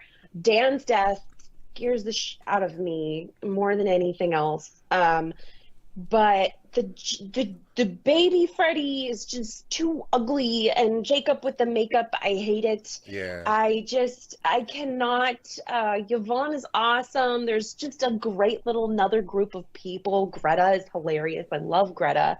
But that movie, it just doesn't quite jive with me. And I like that there's the whole idea of you're having a parent, a teen pregnancy. I think that's a deep, really ballsy thing to do in, the very late 80s, is to make a movie about that. But I just doesn't vibe with me. There's just things in it that I just don't like them that much. I'm sorry. But that's my answer. That's fair. I'm going to go ahead and jump in next before you, Anthony, if it's okay, just because Diandra left me a springboard here. So I would say that, except for one thing in particular, and that's faster than a bastard maniac. More powerful than a local madman. How is that planned? It's Super Freddy! And I actually have a grayscale glove. Like, I eventually want to do a Super Freddy cosplay, because I love the comic book kill in that film. There's so much about Freddy 5 that's cheesy but still fun and scary. From the fucking hand clasping over Yvonne as she tries to do the dive, right? Greta's kill is amazing, especially in the unrated version where he's scooping bits of her stomach out. Like, so much fun. I enjoy the cheesiness of 6, but I enjoy the fact that they were still going for slight scares in 5. So I'm going to say, you know what? I don't know. if I dislike 6 or Freddy versus Jason more. It kind of comes down to, if I'm going to put one on, which one am I going to put on first? And then the other is the loser, right? So I have to say, I think I'm with Paige. I think Freddy versus Jason is the worst Freddy movie, because it's not it's Freddy versus Jason, but Freddy has one kill, right, in the entire movie, Right. and it's just, he's so dominated, and it's unfortunate, and so yeah, I think I'm with Paige that Freddy versus Jason is going to be my least favorite. Even like I find redeeming qualities in 6 that I can't point to with Freddy versus Jason. So that's all where the I'm best at. scenes. All the best scenes in Freddy vs. Jason were cut out. Like this door scratching thing with the blood, like some of that stuff was really cool. But like it very much felt like a Jason movie. Like, so for me, like it just doesn't, I don't connect with the Jason character. And the best thing about Freddy vs. Jason was the beginning, Robert's whole monologue. Like that was perfect. And then it goes to Camp Crystal Lake. I don't know how they get from Ohio to New Jersey in an hour. No, not in that time frame. It's not possible. We don't know how Crystal Lake got to Manhattan either, but it happened. So like, so anyway, all right, Anthony, how about you, sir? What's your least favorite? 2 more spots in the cornfield, Rave. Well, first off, I love Freddy. I love Jason Takes Manhattan. That is one of my absolute favorites. But when I really think about it, because it kind of goes down to what you guys are saying too. It's like, which one would you put on, over the other? And it's always hard to say, because technically Freddy vs. Jason was the first Freddy movie that I ever saw in theaters, that I actually got to see in theaters. So it kind of held a special spot. Ooh, I'm young. No, I'm just kidding. Sorry. but kind of going along with it, Freddy, if I can say the remake, it would be the remake. You could say the remake. Oh, you know what? I didn't even include the remake in my thought process. If I could say that, it doesn't count. It's so low. It's so low. The low threshold. That's like the understood worst one. Yeah, even though I defend it and I like it, like we all know, we're not putting that one above the other one. I don't know. Honestly, I would Unless still you say do. there's 2 things in the remake that are more enjoyable than the entirety of the Freddy vs. Jason movie, in my opinion. Micronaps and already was in the first movie, already was in the original Nightmare. Was it really? Let's see Where were the second one is. micronaps? What? Well, because like Nancy with the phone, like. Well, but it wasn't expressly. It wasn't utilized as a dream. Oh, you didn't give it a name. It wasn't utilized as a way to, when he's hitting the store shelves and she's fading in and out. That's a pretty cool fucking thing. And then the other thing I would say is the line of dialogue that's so Freddy, which is, the human brain takes 7 minutes or whatever to fully die. We still got 6 more minutes to play. That is fucking evil Freddy to a T. Like, that's Nightmare 2 Freddy. And I loved it. So those 2 things alone are enjoyable enough for me to put it above Freddy versus Jason, and quite frankly. I don't believe this. And the score, if you haven't listened to the score recently, the 2010 score fucking rocks. Dude, the 2010 score slaps like a motherfucker. So Steve Jablonsky did a really good job. Yeah. I have the score. I collect scores, so I actually have all the Nightmares. I know. I'm looking into producing a CD just for one person in particular. I do. I collect them, though. That's a thing. But I guess if I did have to say one, if we're not counting, the remake, then it probably would be Freddy vs. Jason, just because parts 1 through 6. Another uninvite to the cornfield. It was just 1 through 6. Those are just like my loves. Like I saw them, all the Nightmare on Elm Street between the ages of 5 and 9, and they just hold like a special place. Even though I prefer Darker Freddy to MTV Freddy, 1, 2 are like my favorites, and then I always say 3 is kind of there. It was kind of like that, blend going into MTV Freddy, but it still had that nice balance. But I mean, I would say Freddy versus Jason did feel more like a Friday the 13th film as well, but I'm also a huge Friday the 13th fan, so I think that's why I really do like Freddy versus Jason as well, because I just like how you said USA Up All Night. I was always there, and what was always there was Friday the 13th. Welcome to Up All Night. Right, right, and that's what I always have to explain to people, because I always say I said because I literally love every single Friday the 13th film, every single one, and people are always like, but you love Nightmare. I said yes, I love Nightmare. It's my favorite franchise, but I am a horror fan. Nightmare is my favorite franchise, but my scope for horror is big, so it's always hard for me to say the least one or this because especially the ones from the 80s and the early 90s growing up, because I just really love those films. They just, something about them are just very nostalgic, and they just have their own magic to them that just can't be recreated, I guess. And so I guess since Freddy vs. Jason came out later, after you get older and you have more experiences, it just kind of falls a little bit behind. But All so right. I guess Freddy versus Jason would probably be mine. Fair enough. Okay. Well, Let me put that myself. was the second movie that I saw after Freddy's dead, and I loved it so much. I thought Freddy was super sexy in it when I was an angsty teen. Everything Freddy you versus want in a Jason. slasher. All right. Good Lord. I was like, please trap me in the boiler room and come after me in the locker and tell me she's mine. Are you kidding me?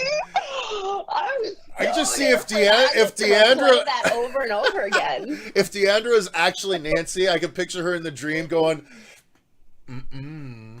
I'm not burning this arm. I'm staying right here.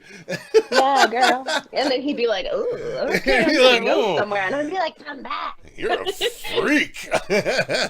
Yeah. But like when I was younger, I mean, I think my VHS of Freddy versus Jason was the first like nightmare gift I ever received, because my best friend at the time, this is so early 2000s, she got me a Juicy Couture purse, and I was like, oh my god, and then inside was the VHS of Freddy versus Jason. Oh. That was like, oh my god, it was perfect. It was me Gold to inside a gold. T. Yes. Oh god, I would die, but I love that movie. It's fine. It's fine, It's Anybody out there want to come to a cornfield rave? We have like so many openings now. I'm gonna throw one of these days, I swear. I still love Freddy versus Jason. It just came out later. That's it. Yeah. Okay, yeah, sure. All right, Anthony. All right. Now I have another question. This goes for everyone. So, this is something that happened throughout the movies, but in specifically Nightmare 4. So at one point the kids walk by the lockers, and there's four things across the lockers. What are those things called again? Like Slashes? Like slashes. Okay, slashes. Great. And who presumably is the person that created those slashes? Freddy. Presumably Freddy. Okay, which would make him Yeah. the slasher, right? Freddy Right. was So slasher. so we can yeah. all agree that I Freddy agree is a with that. slasher, right? Oh, Yeah. Are we saying people don't think he's a slasher? Anthony, He's excuse literally me. the only one that slashes people. He's Anthony, It's right on his hand. literally freaking slash. Anthony? Anthony, Well. not only are you not invited to the cornfield maze, now you have to be blocked from the entire town. you can thank your Take him TikTok out for of the this. group chat. Thank your TikTok for this line of questioning, Anthony. I know. I think that he did. He said he wanted to quit. I forgot all about that. Yeah, I don't consider Nightmare on Elm Street a slasher film. Like I've always thought that, even when I was younger, even before it really started getting like mentioned by certain. I've heard other people say it. Not a lot, but.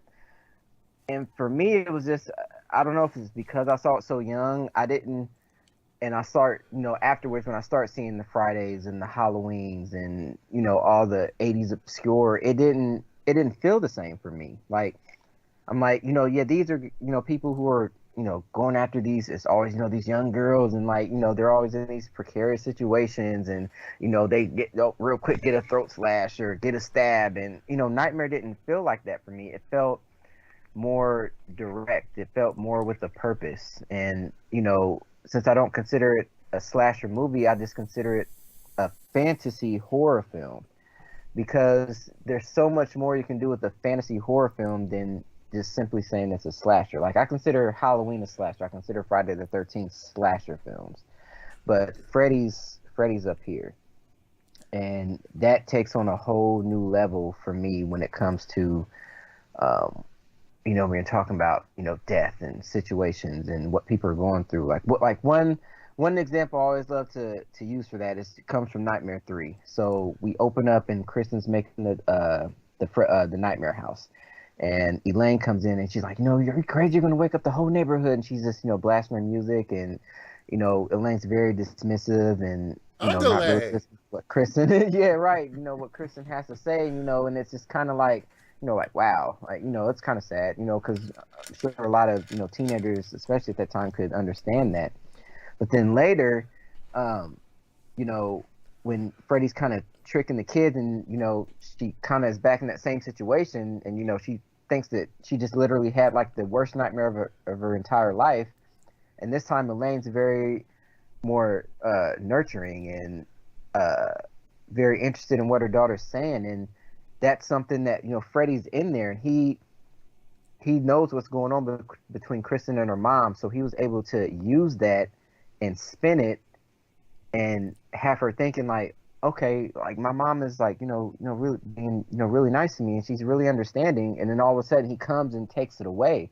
That's very manipulative. It's very like, psychotic and deranged, and playing on someone's emotions. Like, he could have easily like attacked her right away, but he wanted to do this first. He wanted to make her feel like this is like, really good, and then he takes that away because he's in the mind, and he probably knew that Kristen wanted a similar situation like that to happen instead of what she got, or what we saw in the beginning with how her mom was. And to me, no other villain really did that. It was just like, maybe they hid and then they jumped out and killed. Freddy was very meticulous. He was very methodic in what he was doing, because he could almost like kill you right away if he wanted to. But that goes all the way back to the first one, like, calling Tina to the alley. He could have, done something, way sooner, but he wanted to draw her out and, just have her in that vulnerable situation and then just torment her. But does I'm sorry, but does that, I don't mean to interrupt. I apologize. I'm a very bad host for doing it, but I have to hit on this. Does that make him not a slasher, or does that make him a slasher with actual pathos that most slashers don't normally get? You know what I mean? I have thoughts when you guys are done. He actually puts some thought into it, but he's still stalking and killing people the same way Jason and Michael and everyone else does. He just has more fun with it. I don't know, but I'm listening to you and I'm trying to take on what you're saying, but it sounds to me like you're just saying that he's not a slasher because he's more elevated than your typical slashers. That doesn't make him not a slasher to me. That makes him the pinnacle of slashers to me. You know what I mean? Is that, I don't know. I mean, I get what you're saying, definitely how, because I've actually talked to other people and how they've kind of felt about it, and they kind of said the same thing, because like I said, he literally slashes, he's but I don't know, I guess it's just more me and just how I really just view it, and like being a writer, I just, especially as I've gotten older, I pick things apart very differently now than what I did say when I was like 15. And so with him, it's kind of hard to put it in words, but it's just more of like who he, like and it's like I wouldn't even almost call him like a slasher even when he was alive.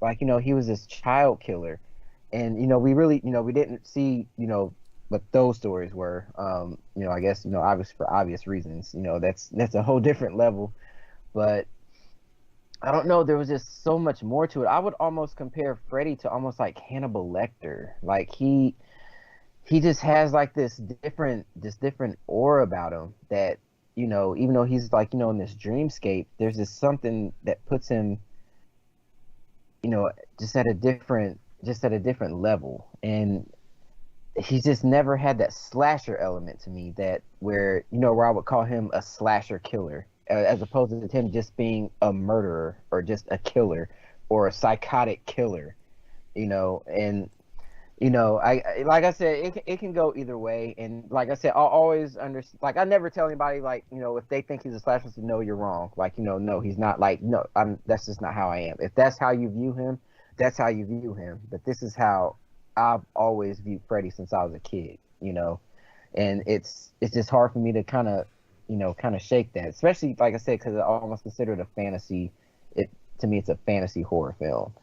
And and even Heather had said, I was listening to her commentary one time, and she actually considers Nightmare, like, especially the original, more like a parable.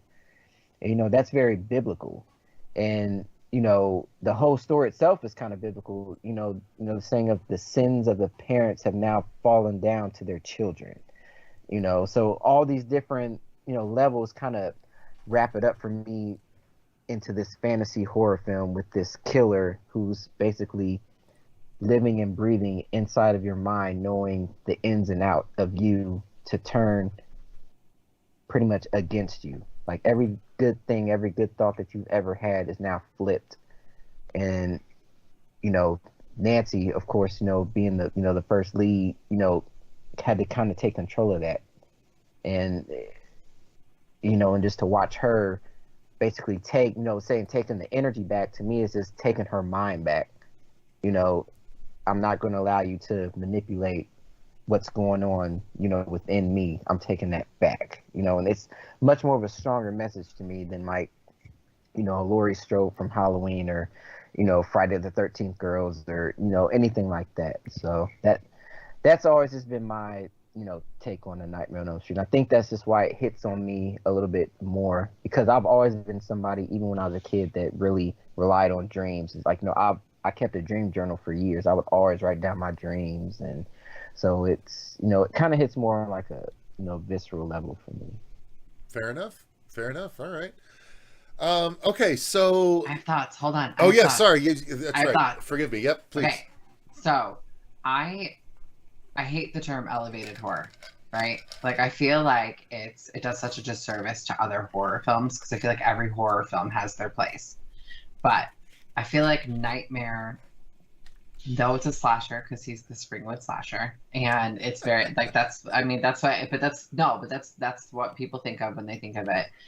I think that Nightmare stands out as something completely different, because if you look at films like, Jason, or if you look at, like, Halloween, there's not really a storyline that you're invested necessarily so much in the people that you are as you are with Nightmare on Elm Street.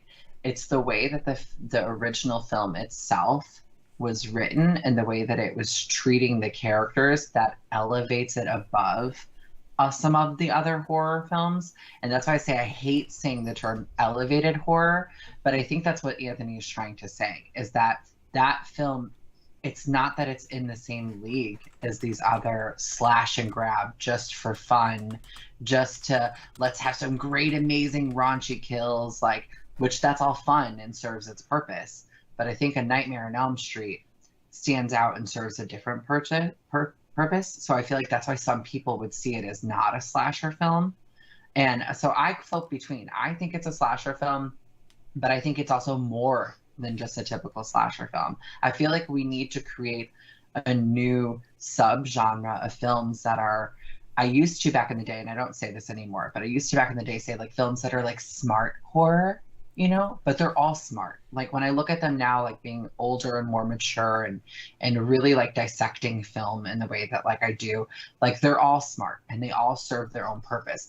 But there are films that are just a higher tiered quality. Like, you can tell Wes Craven was a professor.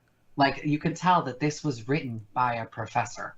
And so that's why it stands out that much more, I feel like, for him than than it just being a typical slasher. Like, he's not thinking of like a slash and grab, you know? Yeah. I agree. And it definitely is true with Wes, because a lot of times people will be like, this is what Michael or Jason represents. And people are like, oh, I just put this in. But Wes was always like, this represents this, and this is psychology, and this is like, he legitimately made it on purpose much more intelligent than just a regular spooky movie where we can, you know, extrapolate.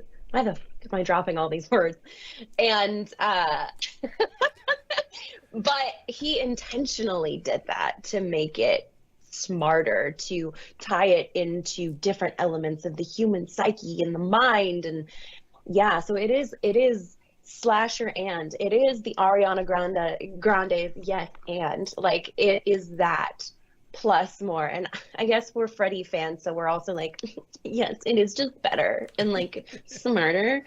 But it was intended to be that way. That's why, you know, Wes's daughter was like, why is she, you know, tripping and falling? And then Wes, in, you know, for Nightmare on Elm Street, was like, oh no, I'm not going to have my girl trip and fall. She's not going to do that. So it really was, he really wanted to make something that was kind of based on that, but it was more than that. So yeah, it's definitely a slasher, but it is much, much deeper.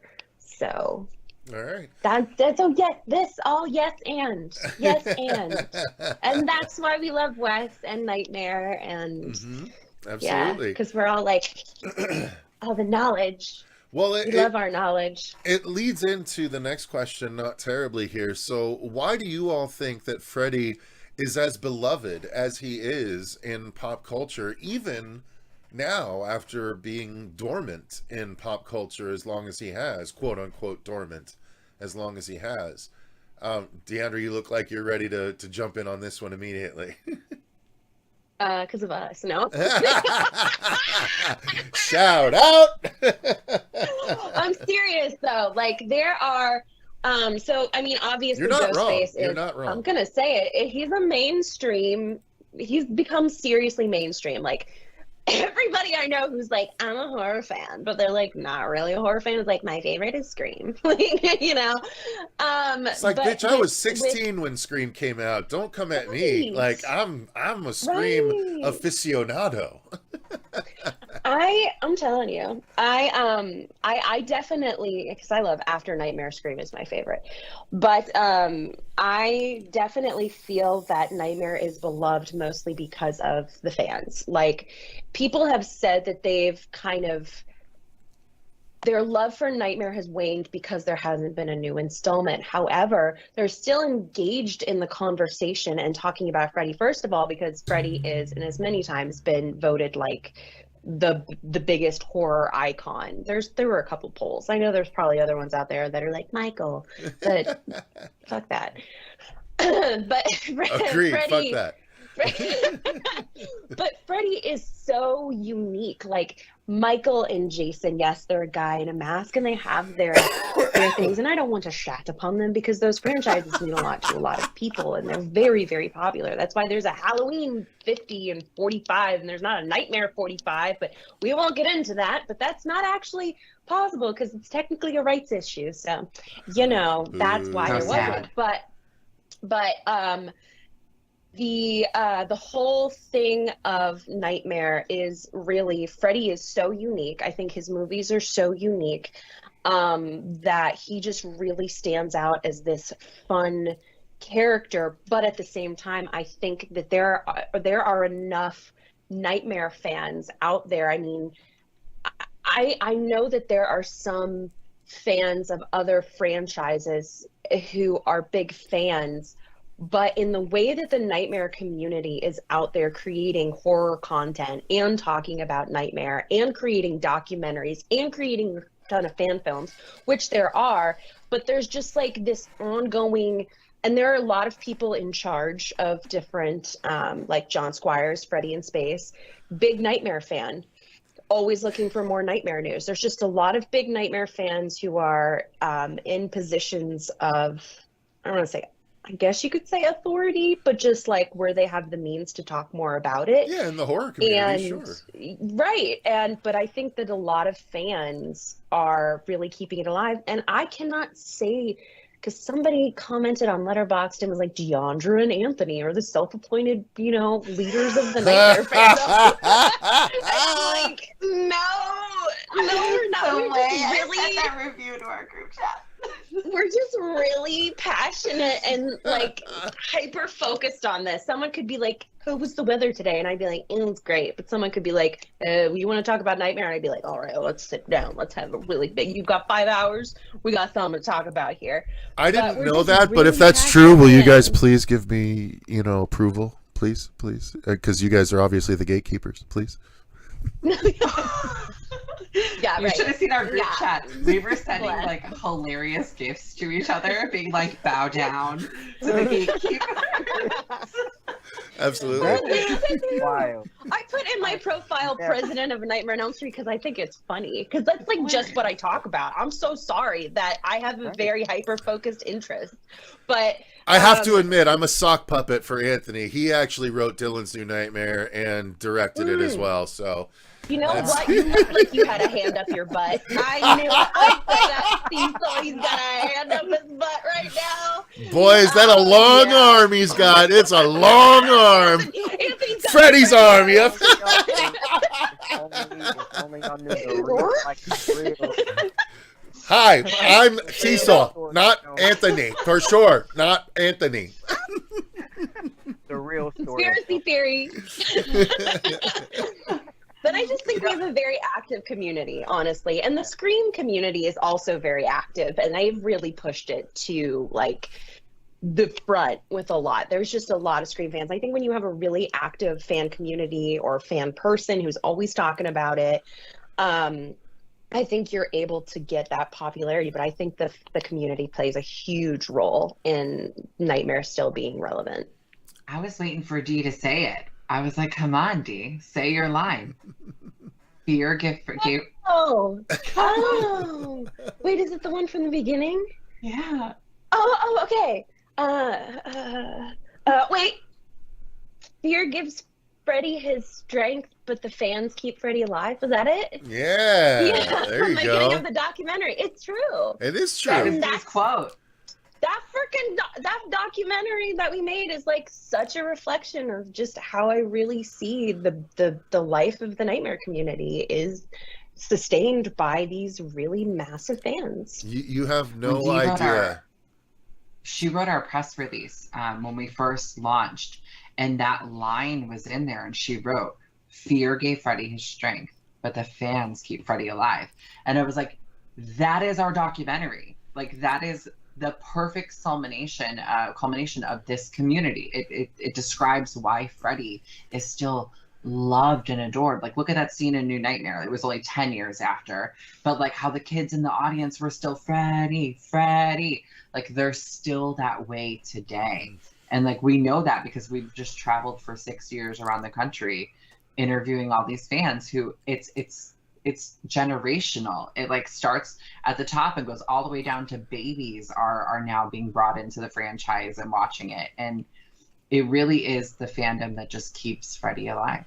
I'm so bummed that I didn't happen across you guys when you were creating Fredheads to be like, hey, here's what we got going on. But I so wish, because we would have totally incorporated the shit out of you. We were struggling for a little bit because we were looking for some things. We weren't sure what we were going to do. We opened the submissions and we got a ton of submissions. And then we had a couple hiccups with a former crew member. And so we had to kind of reset. And I wasn't really sure like what to do. And we were at AFX Studio in California, Heather's studio. And we were just kind of talking, and I was getting some like advice from her. And I was like, I have no fucking clue what to do. Like, I feel like the entire weight is on my shoulders, and I have all of this footage, and I have no story. And she's like, well, she was like, first of all, you're looking for something. She goes, you haven't categorized anything. She's like, look what the common thread is. And then she goes, and then you need to find some cool shit She goes, you need to find some people doing some cool things. You need to find somebody who's never met Robert before. She's like, follow them, wait for them in line. She's like, I'll meet somebody who has never met, film me meeting somebody who's never met me before. Like, she really like stepped in and like told us a lot of that stuff. And so I wish that we would have connected back then, because we would have came to you and like filmed on set with you. We would have, well, I mean, clearly that was before. I mean, you guys filmed after we were done, supposed to film in 2020, you know, right? Like, yeah. Right. Well, that's why Heather's interview isn't like really in our documentaries, because originally Dee and I were going to sit down with her and Amanda Wiss and talk about like our friendship and how it mirrors kind of like theirs, how like Nightmare brought them together and it brought us together. We were going to incorporate like on street radio and stuff into it. And the pandemic just threw everything and everyone into a wrench. But I wish that you could have taken part of it, because I mean, then it would have been like a 4-hour documentary. Like, we have so much stuff. That's the best kind of nightmare documentary. Who are we kidding? I know, but no, we're getting complaints about 2 hours and 20 minutes. Boo, okay, fuck like, that. We originally it was 3 hours and 30 minutes. And oh, we cut it down. Dude, I would love that cut. We had a huge expanded thing on Kuma's Corner. We had a bunch of like other interviews. We had Honest Erickson, who was essentially like an adopted kid of Robert Englund. You know, they call Robert and Nancy their aunt and uncle. And that's so awesome. We have his whole story. We have all of that. But it just, when we showed it, like, we were very nervous that we weren't going to sell it to distribution. So we were like, we have to get it under 2.5 hours. Because then we could say it's not even 2.5 hours. It's 2 hours and 19 minutes, you know? So. Yeah. Well, that's awesome. And just to circle back a second, the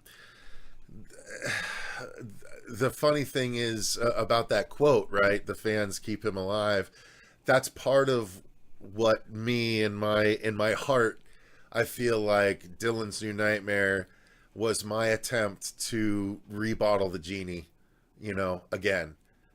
Because, you know, we hadn't really had that. I guess technically Freddy versus Jason could be a little bit of a rebottling, but really we hadn't had the genie rebottled since New Nightmare. And while the genie is trying to unbottle itself in our story, you know, if we get to tell the whole thing, you know, hopefully we can conclude things. But at the same time, my goal with the story would be to also turn Freddy into a kind of Doctor Who sort of scenario where a new actor can take on the role depending on who Freddy is haunting in their mind, kind of thing, for extended stories and things like that. It's a whole other thing that I have way down the line. Very much like Robert's idea. Oh, okay. I hadn't heard that specific thing yet, but if that's the case, I'm in good company. Mm-hmm. But yeah, so I do want to say though, Cecil, like, even if I'm never involved in part 2, I don't really why would you not be? I'll be though, like, you know, I'm just saying, maybe I die. You know what I'm saying? So if you I'm want, not wishing that upon anybody. And oh, thanks. You know, with the way 2024 is going, maybe. But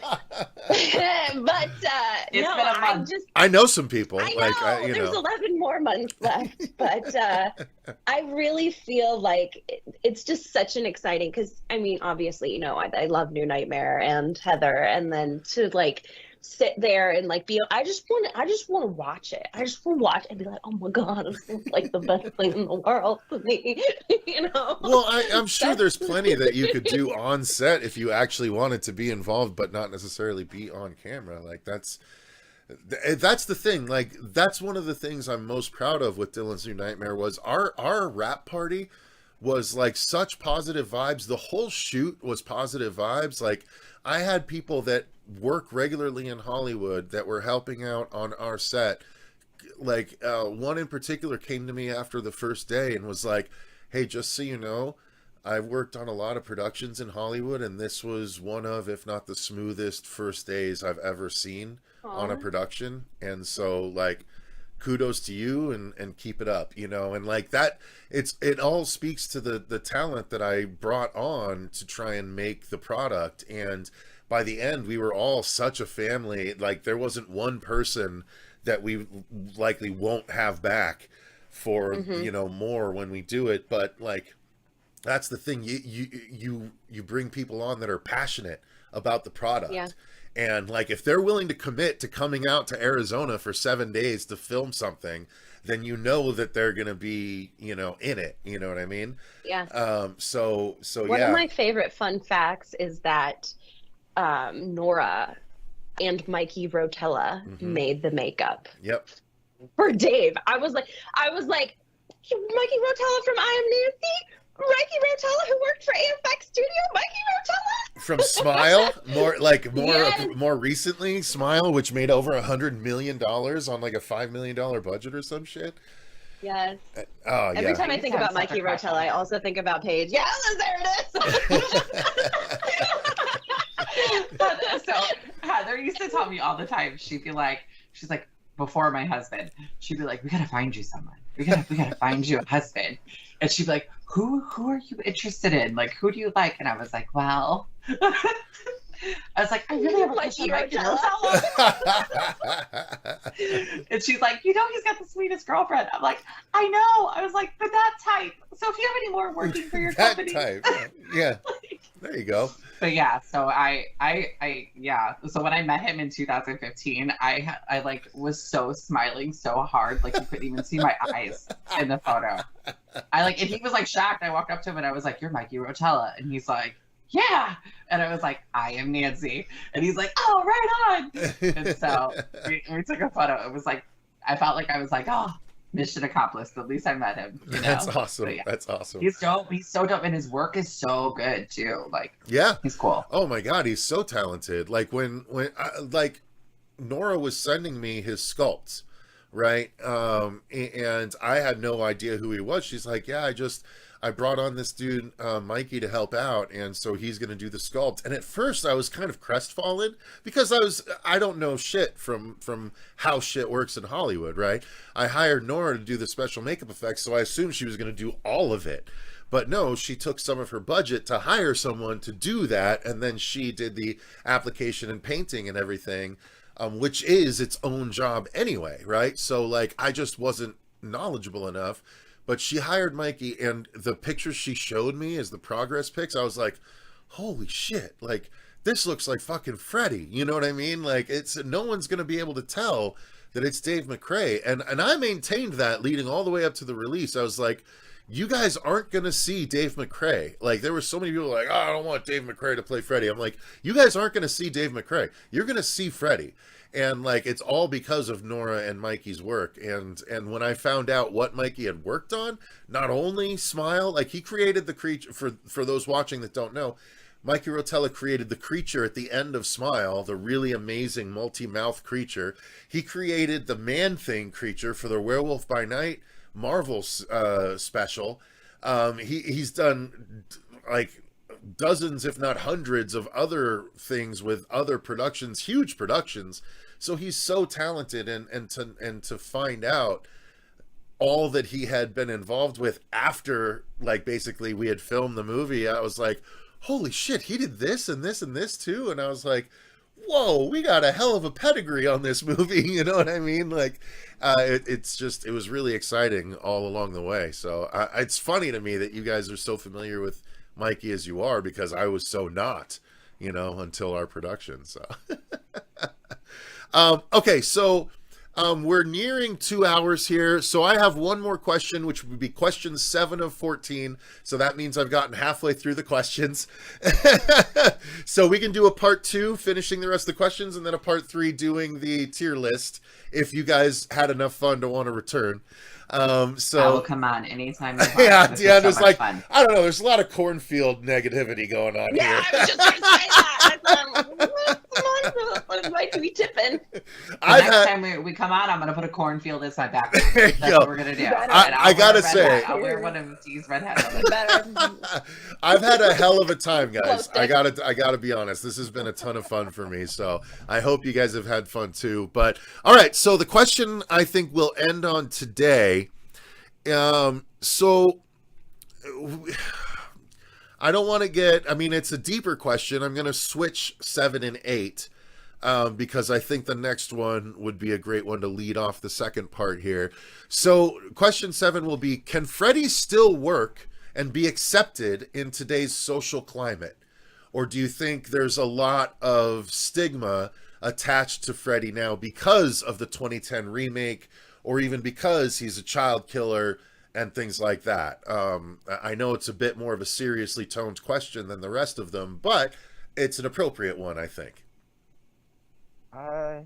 Me personally, I think he still could, and I think it would be much more on a darker level. Like, I don't think they could take Freddy to, the aspects of, Dream Master and Dream Child and Freddy's Dead. He would stay that complete, from part 1 and part 2, just this, dark and demonic, just kind of like, loathsome creature, because I think now, because of the way things are, he would pretty much just be like the ultimate bad guy. I think that's, kind of like the beauty of Nightmare. It's one of the ones where you are literally cheering for the good guys. Like, you want these characters to live. It's not where, like, it gets to the point where, like, you're loving where the villain is like slashing the next person. Like, they're pro, the villain going after, all these victims. I feel like that was the charm of Nightmare. It's like, you didn't have like the mean girl or the jock guy, or, all the kids came together, to, fight this guy, no matter which, sequel it was, or if they, end up finding out about him later, they all just, wanted to band together to destroy him. And I think if you kept that element of Freddy, even going into those, darker stories of him being a child killer, and, child molester, people would want to root for that still, in a sense of that they want these kids to destroy this monster, for basically what he's done. I feel like we're getting more back into that, where we're cheering more for the good guys as opposed to, rooting for, the anti, villain, or how do they call it, the anti-hero, or however it is. And I think some part of that was, I don't know if you guys have heard this too, like how they've always kind of corresponded it and Freddy together, and just how, that was, another, group of friends who had to come together to destroy this child killer. And you, and same thing, you root for those kids, you root for them as kids, you root for them as adults, and and Nightmare just has that charm about it, that, you want these good guys to win. You don't want this bad guy to, basically destroy them all and become whatever it is he's, wanting to become, or whatever it is that he wants to do, whether it's like, demolish a town, or, go after as many victims as he can. You want them to, band together. And I think that's why Dream Warriors works so well, because you literally had this, that was the first time in the series you had, because if you notice after that, part 3 kind of, set this, kind of grounds for like the next several movies of like, all these kids are banding together, using what they have, whatever resources they have, to fight this evil. Yeah. And I think that there's been the closest thing that I could think, and it in many ways, in my mind, is very reminiscent of what could potentially be a Nightmare prequel, was the recent Black Phone. And I mean, obviously, people are still simping over the grabber on TikTok. Let's not forget Halloween Horror Nights. There was that guy who came out and he had massive arms. The amount of TikToks I saw. I was one of them. I mean, he was a child killer, big time mutilator, but that was still out there because in many ways, like Anthony said, we wanted him to be defeated. We never want to root for it. And I think that they'll probably pull back and go back to he's a child killer. It's implied. They'd have to be really creative if it was something else, but I think it could absolutely be done, because there are other horror movies where people haven't really talked about it, because as long as you're not cheering for that person, I think you can get away with it in today's society. I wrote an essay that I hope to film a video on, people have always asking me, is it time to cancel Freddy? And I think that there's so many layers to why it's okay to not cancel Freddy, including the fact that, yes, people root for him, but we don't root for him because we like him because he's a child killer or a child molester. We like him because of what he represents, that, us conquering fear, us overcoming these things, the heroes of the movies. We dress as Freddy because it's that moment when we can kind of laugh in the face of society. But if Freddy was in real life, we would never, none of us sane people would ever like that particular type of character. So yes, absolutely, I think it would be okay to bring Freddy into today's society because it's been done recently and the focus really hasn't been on the fact that it's a child killer or whatever. It's all in the execution and to make him that darker villain, like Anthony said. Okay. I think the reason why Nightmare works so well when it comes to the child killer thing is because you never see Freddy kill a child. Like, he's killing teenagers. Like, they're children, very much so. But you never see him actually go after a child. And I think as long as they stick to that, it would work. Because he is so dark and he is so menacing. And a lot of people know what he stands for. I personally don't want to see a 6-year-old being harmed on film in a horror movie. Well, and we didn't see them get harmed, but we did see them. The jump rope kids were assumedly his victims. So, like, they let us see what he had done without overtly saying what he had done. Right. Like, you're not watching him stalk them and peel right. their... And Freddy versus Jason, little girl. Right. And that's a little, and that was where I think I felt like a little uncomfortable with it, is because I don't want to see that image. And we know that that's what it stands for. And so if they were to do something like a prequel, like the Springwood Slasher or something, or I know Dee and I have talked about it so many times about like a detective series following like Don Thompson, right? If they were to do that, I almost think it might be scarier if it's more heavily implied what he's doing to them, because it makes you feel uncomfortable. That, like, I did a TikTok about like, what would I do if I was to take over the franchise? Here's what I would do. And I talk about doing the Springwood Slasher. And I talk about doing it in like a 3-part series on like a streaming service, like 8 episodes each part. And the whole like first part should be like, obviously, like we see him like stalking the kids, like, pulling up in his old car, like looking at the playground, like that type of stuff. But I don't think that you should actually see him do anything to a child until the final episode. And you still don't even really see him do anything. You just see the child and the fear in the eyes and all of that. And then that should be it. I think that that's how it could work and get around the, I don't want to say, like, we look at everything in a modern lens, right? Like a modern lens, we want to, nobody wants to offend anybody, and everybody wants to properly do things correctly because we want to appreciate everybody. We want to appreciate what they're saying. But I think that there's a way to do it that it won't be offensive to a certain crowd, is what I'm trying to say. Because I get comments a lot on my TikToks about kind of like what Dee is saying about how people are like, oh, we're still simping over a child murderer. Like, oh, and it's, when I get those comments, I realize, like, you've never seen A Nightmare on Elm Street. And if you had seen A Nightmare on Elm Street, or yeah, you may have seen like Freddy's Dead on TV for fun, or you may have actually, seen Dream Warriors or something. But if you sat down and actually watched A Nightmare on Elm Street, you would not be saying those things. You would not be saying, oh, we're still simping over a child killer. Like, yeah, in the later films, he's fun. He's MTV Freddy. We're rooting for him because they're fantastical, crazy, fun deaths, But if you look at the core of who he is and the story of what he is, nobody's rooting for Freddy, And so I think it could work. I do too. And I honestly think the way it would work nowadays, and again, this might, just be from the fact that I tend to gravitate towards the more aggressive horror material. I like the gore side of things like that. Obviously, if the arm sushi wasn't a tip off to everyone from Dylan's New Nightmare. Um, after hearing what you guys have been talking about, I allowed my mind to wander story-wise, and I think that Freddy might work best now,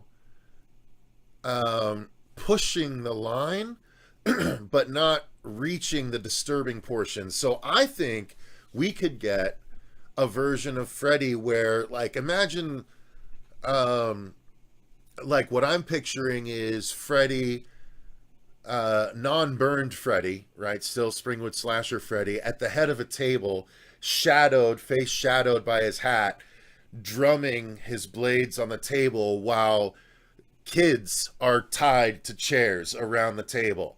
You know what I mean? Like, just little allusions like that, like stories of Fred Krueger. Like, these are the things that the teens are telling each other. Like, oh, I heard that he had all the kids around the table and he slowly went around slashing their throats one at a time. And you could do, like, brief, you know, like, show the blade slashing but not show the gore, you know, and just do it editing wise, where it's their stories that they're telling about Freddy. It's not necessarily us seeing Freddy doing these things. These are the folk tales. These are the tall tales that Freddy has accumulated. And that makes him fucking scary, because when he finally does show up, he could do anything. We don't know. He could be crazy enough to slash little kids' throats around a table, or do this or do that.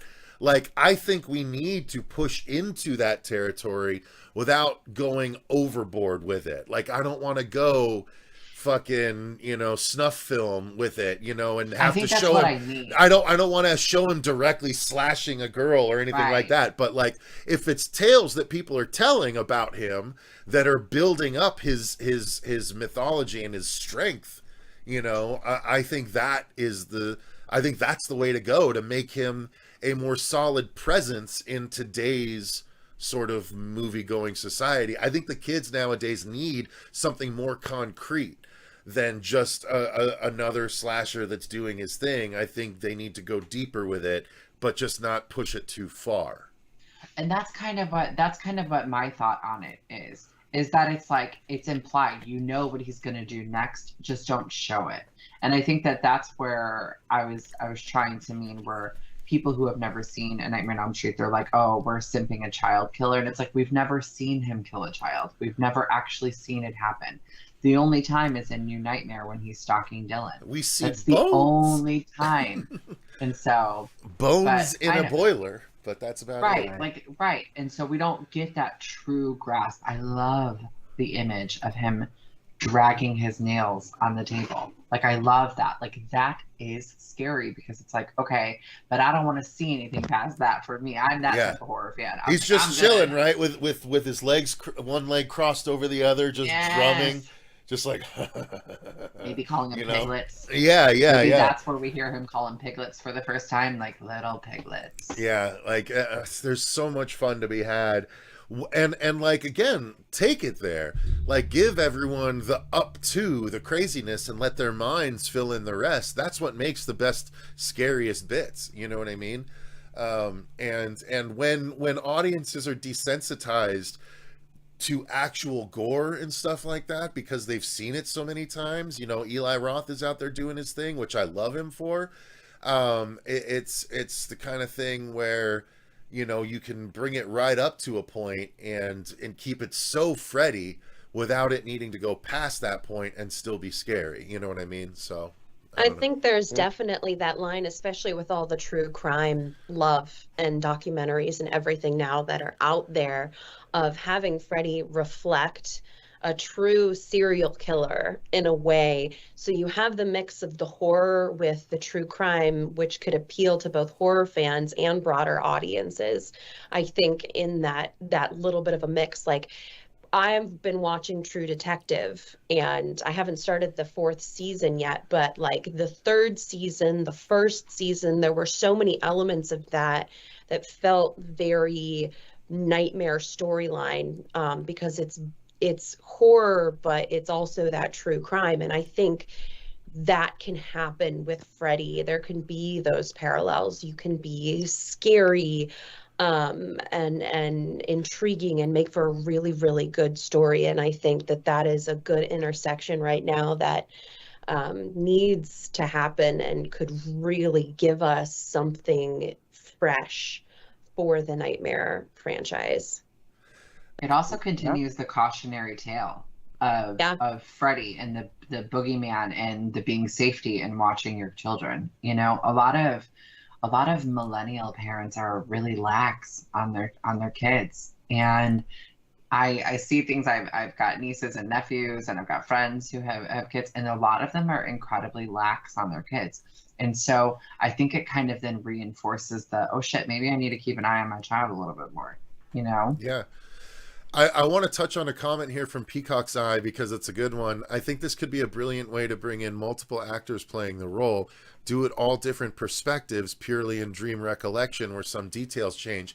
While I think that is a good idea, like certain victims might remember him slightly differently, as I thought about it, part of what made Freddy scary is that everyone was dreaming of the same guy. So I think you're veering away from that when you start to do that. While it's an interesting take, like that might be good for anthological Freddy storytelling, you know, like make one episode where everyone sees a slightly different version of Freddy, but by the end we show the real Freddy that takes on all of those different versions. So we show that it is actually the same entity, just being different versions of himself for different people. Like that would be cool, but ultimately it does need to be the same guy. That's what makes it scary, that everyone's dreaming of the same thing. But yeah, I love the comment because it made my brain go sparky spark. So thank you for that, Peacocks. I appreciate that. That's what Robert's whole thing is Freddy appears differently to different people, and he can be portrayed by different actors depending on, you know, how they interpret it. Yeah. So, but the thing with that is that I was the same thing. If it has to be that same entity at the end, sure, he can appear differently to people, but it has to be that same entity because I don't think it's a Nightmare on Elm Street unless it's Freddy Krueger. Yeah. If we're going to pass the torch, I mean, Freddy's all about, I am eternal, you know, it's always me. Freddy's never going to be like, here you go. No, he's too much of a narcissist to ever pass that torch to anybody else. And from a business perspective, come on, people can't even get over the idea of one other actor playing Freddy. How are we going to get like 10? You know what I'm saying? Well, but how are we going to sell that enough for people to be okay with it? Sorry, I don't mean to jump on you. Even I wouldn't be. I love this is the fun creative stuff for me. So like to me, like you could do it where people see Freddy is a nightmare demon, right? So he knows what scares people. He should be able to become the things that scare people. So how cool would it be if it was, you know, a different group of kids that all have different fears, and like one version is a kid that's scared of monsters. So it's like this red and green monstrous like fucking thing with giant claws on one fucking arm. And then one dude is scared of his father, so it's just a big, beefy, Freddy sweatered version of his father. Be like me.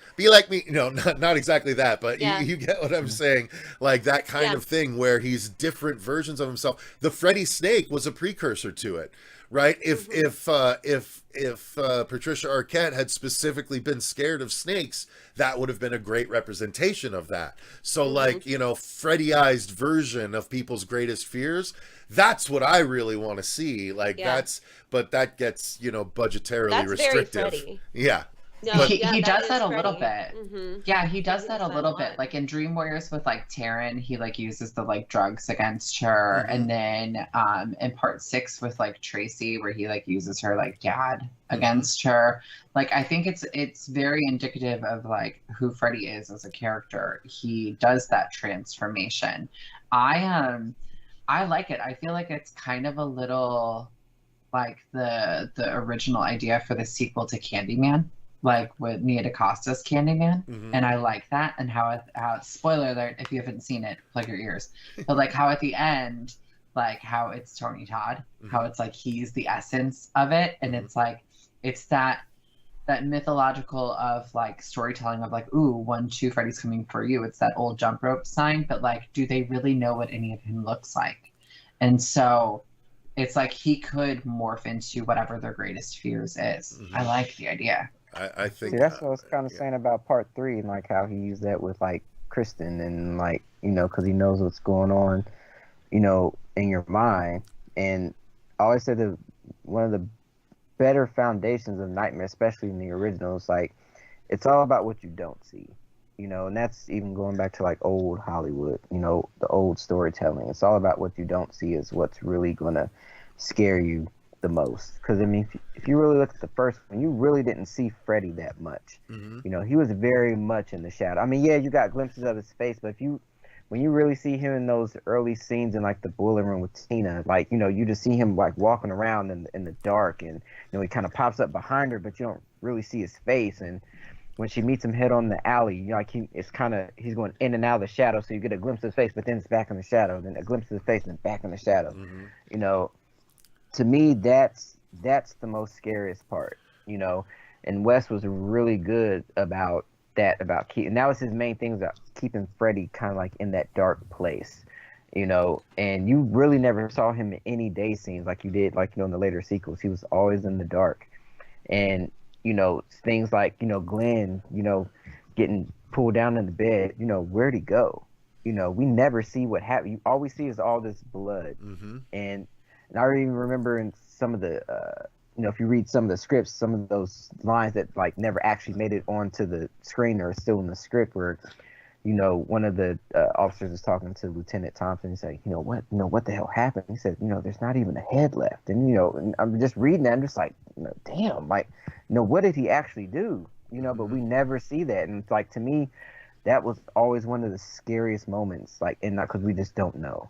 And, you know, I feel like that would be like the best, like how, you know, you're talking about with the kids, and, you know, because we already know what he's going to do. And it's like people are already building that up in their mind. Like, okay, I know Freddy's a child killer. Like, what is about to happen? And right before that moment, it's like it's gone. And then now all your mind has left is just to play with that. And then I feel like good dialogue and just good, you know, response from your actors when they say like they found the body, and then, you know, and somebody's coming out and they're just like, they get sick, or they just have this look and they're just like, oh my God, like, you know, we don't see it, but our mind is like picturing like the most brutal thing you can just imagine, you know. And I feel like that's what they need to like focus on if they're gonna, you know, really, you know, bring Freddy back and like have him,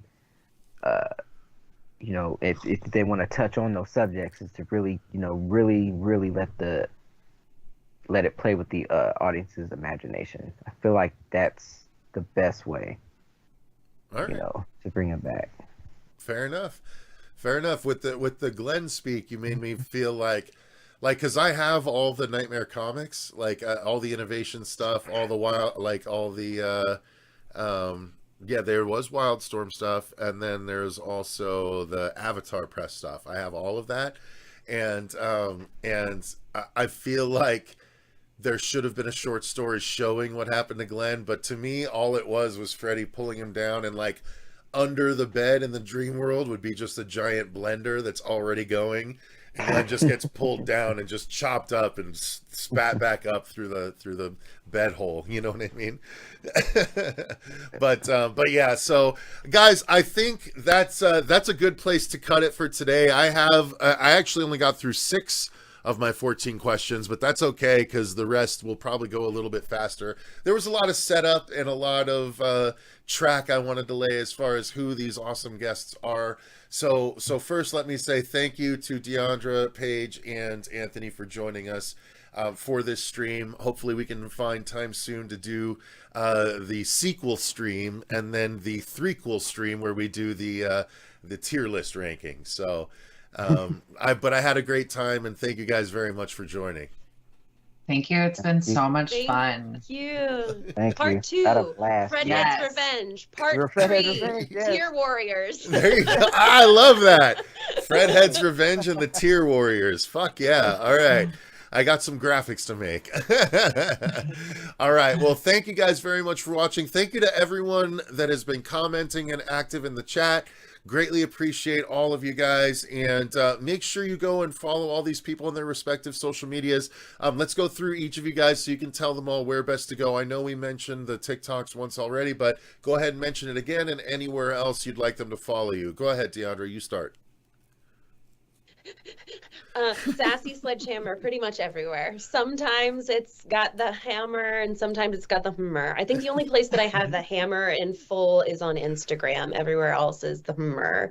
So like, yep.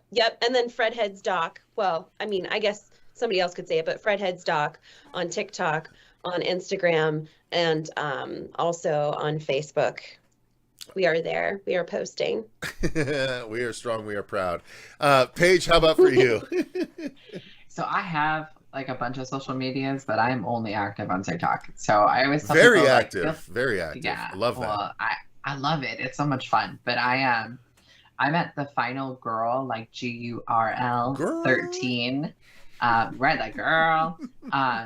And I'm also there on Instagram too as well, but I'm rarely on Instagram. I really just love TikTok. I feel like it's a connection to people, and it's real time, it's fast, it's quick. You could talk to people, and I love it.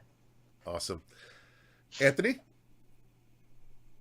You can find me, like I said, on TikTok. I'm not as like proficient as Paige. I'm gonna call her the master, the TikTok master. Proficient But Paige.